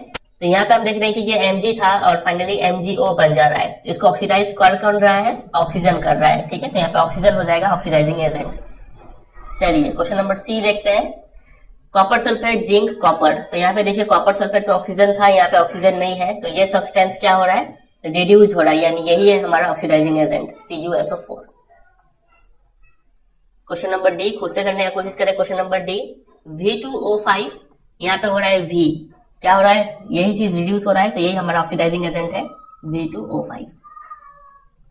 क्वेश्चन नंबर ई देखते हैं। यहाँ पे Fe है, यहाँ पे Fe3O4, ये चीज यहाँ पे ऑक्सीडाइज हो रहा है, तो ये तो हमारा रिड्यूसिंग एजेंट हो गया, लेकिन हमसे पूछा ऑक्सीडाइजिंग एजेंट, तो यहाँ पे H2O हो जाएगा ऑक्सीडाइजिंग एजेंट, ठीक है, क्योंकि H2O क्या हो रहा है, रिड्यूस्ड हो जा रहा है। क्वेश्चन नंबर एफ, Cu है, CuO और यहाँ पे Cu, ये चीज यहाँ पे रिड्यूस हो रहा है, ऑक्सीजन हट रहा है, तो यही हमारा ऑक्सीडाइजिंग एजेंट होगा, CuO इसका आंसर होगा। समझे, इजी लग रहा है। चलिए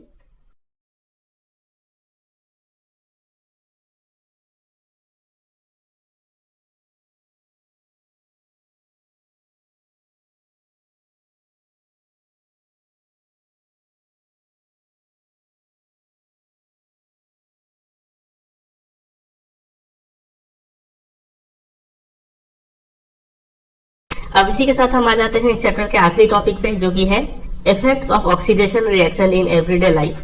ऑक्सीडेशन रिएक्शन का क्या क्या इफेक्ट पड़ता है, तो यहाँ पे दो इफेक्ट दिए गए। सबसे पहला है कोरोशन और दूसरा है रैंसिडिटी। कोरोशन क्या होता है, आपने रस्टिंग ऑफ आयरन, आयरन पे जंग लगते देखा होगा, चांदी के सामान पर काला लेयर चढ़ते हुए देखा होगा, कॉपर के सामान पर एक ग्रीन कोटिंग डेवलप होते हुए देखा होगा, तो ये सब चीज क्या है, कोरोशन का एग्जाम्पल है। तो जब कोई metal, when a metal is attacked by substances around it such as moisture, acid, air, etc., it is said to corrode and this process is known as corrosion। ठीक है, जब किसी मेटल को ये सब चीज अटैक करता है, मॉइस्चर हो गया, एयर हो गया, ऑक्सीजन, एसिड, तब वो मेटल जो है वो क्या होता है, कोरोड हो जाता है, और इस प्रोसेस को कोरोशन बोलते हैं। ठीक है, तो कोरोशन का डेफिनेशन और एग्जांपल्स यहाँ से तैयार हो गया। कोरोशन का क्या क्या डिसएडवांटेज है ये देखिए। तो corrosion causes damage to car bodies, bridges, iron railings, ships and to all objects made of metals, especially those of iron। तो corrosion से ये सब चीज डैमेज हो जाता है, खासकर से आयरन से बना हुआ चीज डैमेज होता है। और दूसरा इसका डिसएडवांटेज ये है कि corrosion of iron is a serious problem। Every year an enormous amount of money is spent to replace damaged iron। तो काफी सारा फाइनेंशियल लॉस भी झेलना पड़ता है बिकॉज ऑफ corrosion। तो ये दो इसका हार्मफुल इफेक्ट्स आप तैयार कर लेंगे, डेफिनेशन, एग्जांपल्स, इतना ही चीज आपको ऐसे तैयार करना है। इसके ऊपर डायरेक्ट शॉर्ट नोट लिखने के लिए आ जाएगा, ठीक है, या फिर डिसएडवांटेज पूछ लेते हैं। चलिए अब बात करते हैं रैंसिडिटी के ऊपर। अच्छा, यहाँ पे कोरोशन को प्रिवेंट करने का भी कुछ तरीका होता है, लेकिन हम लोग उसको चैप्टर नंबर 3 में पढ़ेंगे, ठीक है, यहाँ पे हमें नहीं पढ़ना है। अब आते हैं दूसरे पे, जो कि है रैंसिडिटी। ये भी एक ऑक्सीडेशन का इफेक्ट है। आपने कई बार टेस्ट किया होगा या फिर स्मेल किया होगा ऐसे खाने जिसमें फैट या फिर तेल होते हैं, वो खाना क्या होता है, बासी हो जाता है और खराब टेस्ट करता है ना, खाना खराब हो जाता है। तो यहाँ पे क्या होता है कि जो फैट्स और ऑयल्स प्रेजेंट होते हैं वो ऑक्सीडाइज हो जाते हैं और रैंसिड हो जाते हैं, और इसीलिए उनका स्मेल और टेस्ट चेंज हो जाता है। इस प्रोसेस को रैंसिडिटी बोलते हैं। तो रैंसिडिटी को प्रिवेंट करने के लिए हम क्या करेंगे, यहाँ पे 3 तरीका दिया गया है कि usually substances which prevent oxidation, that is antioxidants, are added to foods containing fats and oils. तो यहाँ पे फूड जो है वो खराब क्यों हो रहा है, क्योंकि फूड ऑक्सीडाइज हो रहा है, इसलिए हम लोग क्या करते हैं कि फूड में एंटीऑक्सीडेंट ऐड कर देते हैं। एंटीऑक्सीडेंट क्या करते हैं, ऑक्सीडेशन को प्रिवेंट करते हैं और फूड को खराब होने से बचा लेते हैं। ठीक है, ये पहला तरीका है कि हम एंटीऑक्सीडेंट ऐड करके रैंसिडिटी को प्रिवेंट कर सकते हैं थोड़ी देर के लिए। रैंसिडिटी को प्रिवेंट करने का दूसरा तरीका है कि आप क्या कीजिए कि फूड को एयर टाइट कंटेनर्स में पैक करके रखिए, जिससे कि बाहर का हवा उसमें लगेगा नहीं और इससे ऑक्सीडेशन जो है वो थोड़ा स्लो डाउन हो जाएगा। ठीक है, ये दूसरा तरीका है। और तीसरा तरीका है कि जो चीप मैन्युफैक्चरर्स फॉलो करते हैं। ये चीप मैन्युफैक्चरर्स क्या करते हैं कि ये लोग जो चिप्स के पैकेट होते हैं उसमें नाइट्रोजन जैसे गैस को भर देते हैं, जिससे कि ऑक्सीडेशन जो है वो प्रिवेंट हो जाता है और चिप्स डिस्ट्रॉय नहीं होता है। ठीक है, तो ये 3 तरीका है जिससे कि हम लोग क्या कर सकते हैं, रैंसिडिटी को प्रिवेंट कर सकते हैं। तो रैंसिडिटी क्या है, कैसे प्रिवेंट करेंगे, इतना चीज आप यहाँ से तैयार करेंगे। अब चलिए कुछ क्वेश्चन देख लेते हैं यहाँ से। नंबर 1 क्वेश्चन है कि why does the colour of copper sulphate solution change when an iron nail is dipped in it. तो क्यों चेंज होता है, बिकॉज ऑफ डिस्प्लेसमेंट रिएक्शन। वो पूरा इक्वेशन आपको यहाँ पे लिख देना है। फिर give an example of a double displacement reaction other than the one given in activity 1.10। अब 1.10 में कौन सा एक्टिविटी था देखिए जरा।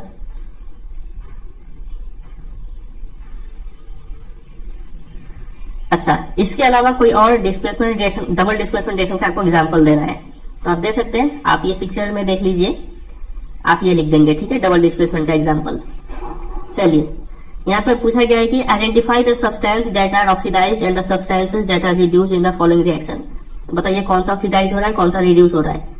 Na है, Na2 ऑक्सीजन ऐड हो रहा है तो ये ऑक्सीडाइज हो रहा है, ऑक्सीजन रिड्यूस्ड हो रहा है, ठीक है। चलिए फिर यहाँ पे देखिए CuO है, यहाँ पे Cu क्या हो रहा है, कॉपर ऑक्साइड रिड्यूस्ड हो रहा है। H2 था, H2O हो गया, ऑक्सीजन ऐड हुआ, यहाँ पे ये ऑक्सीडाइज हो रहा है, ठीक है। चलिए तो इसी के साथ ये चैप्टर एंड हो जाता है। यहाँ पे एक चीज आप नोट कीजिएगा कि oxidation is the gain of oxygen या फिर loss of hydrogen, reduction is the loss of oxygen और गेन ऑफ हाइड्रोजन, ठीक है। बाकी ये भी आप पढ़ सकते हैं, पूरा चैप्टर का समरी दिया गया है। कुछ क्वेश्चंस देख लेते हैं।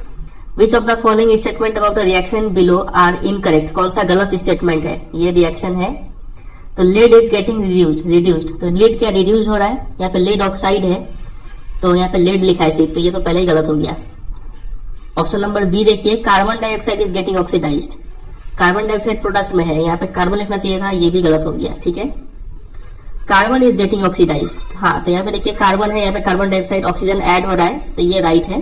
अब ऑप्शन नंबर डी भी देख लेते हैं, lead oxide is getting reduced, तो लेड ऑक्साइड जो है हाँ ये रिड्यूस्ड हो रहा है, तो ये और ये राइट है।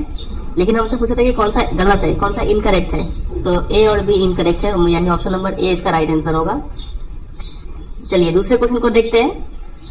The above reaction is an example of, ये किस टाइप का रिएक्शन है, देख रहे हैं आप। एल्यूमिनियम आयरन को बोल रहा है कि चलो हटो, एल्यूमिनियम ऑक्सीजन को लेकर फरार और आयरन अकेला बच जाता है, ये है डिस्प्लेसमेंट रिएक्शन है ऑप्शन में, ये ऑप्शन नंबर डी इसका राइट आंसर होगा। What happens when dilute hydrochloric acid is added to iron filings, तो आयरन मतलब आयरन है प्लस HCl है, तो ये मेटल प्लस एसिड का रिएक्शन है, हमेशा हाइड्रोजन गैस निकलेगा, तो FeCl2 प्लस H2, ठीक है, यहाँ पे 2 लगा बैलेंस कर देंगे, तो क्या हाइड्रोजन गैस का निकल रहा है और FeCl2 बन रहा है, तो देखते हैं option, hydrogen gas and iron chloride are produced, बस यही तो आंसर है, ऑप्शन नंबर ए इसका राइट आंसर हो जाएगा, ठीक है। चलिए अब बाकी का जो क्वेश्चन है ये सब हम पहले ही डिस्कस कर चुके हैं जब चैप्टर पढ़ा रहे थे कि बैलेंस केमिकल इक्वेशन क्या होता है, क्यों इसको बैलेंस करना है, ये इसको इक्वेशन फॉर्म करके बैलेंस करना है, ये सब हम लोग कर चुके हैं।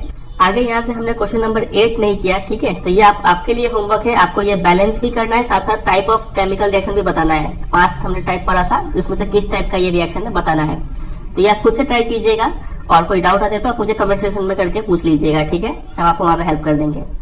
चलिए फिर, और बाकी सारा क्वेश्चन लेते का हमने डिस्कस कर ही लिया है। चलिए फिर एंड करते हैं ये वीडियो को। उम्मीद करते हैं आपको पूरा चैप्टर अच्छे से समझ में आ गया होगा। वीडियो अच्छा लगा तो आपको पता है क्या करना है, वीडियो को एक लाइक कर दीजिएगा, दोस्तों के साथ शेयर कीजिएगा, और अगर आप इस चैनल पर नए हो तो जरूर सब्सक्राइब कर लीजिए, ठीक है। और आप प्लेलिस्ट सेक्शन में विजिट कीजिए, आपको और भी कई सारे सब्जेक्ट के वहाँ पे वीडियो देखने को मिलेंगे, आपको वहां से जरूर हेल्प मिलेगा। चलिए फिर एंड करते हैं, मिलते हैं बहुत जल्द किसी और चैप्टर के साथ, तब तक के लिए goodbye and take care.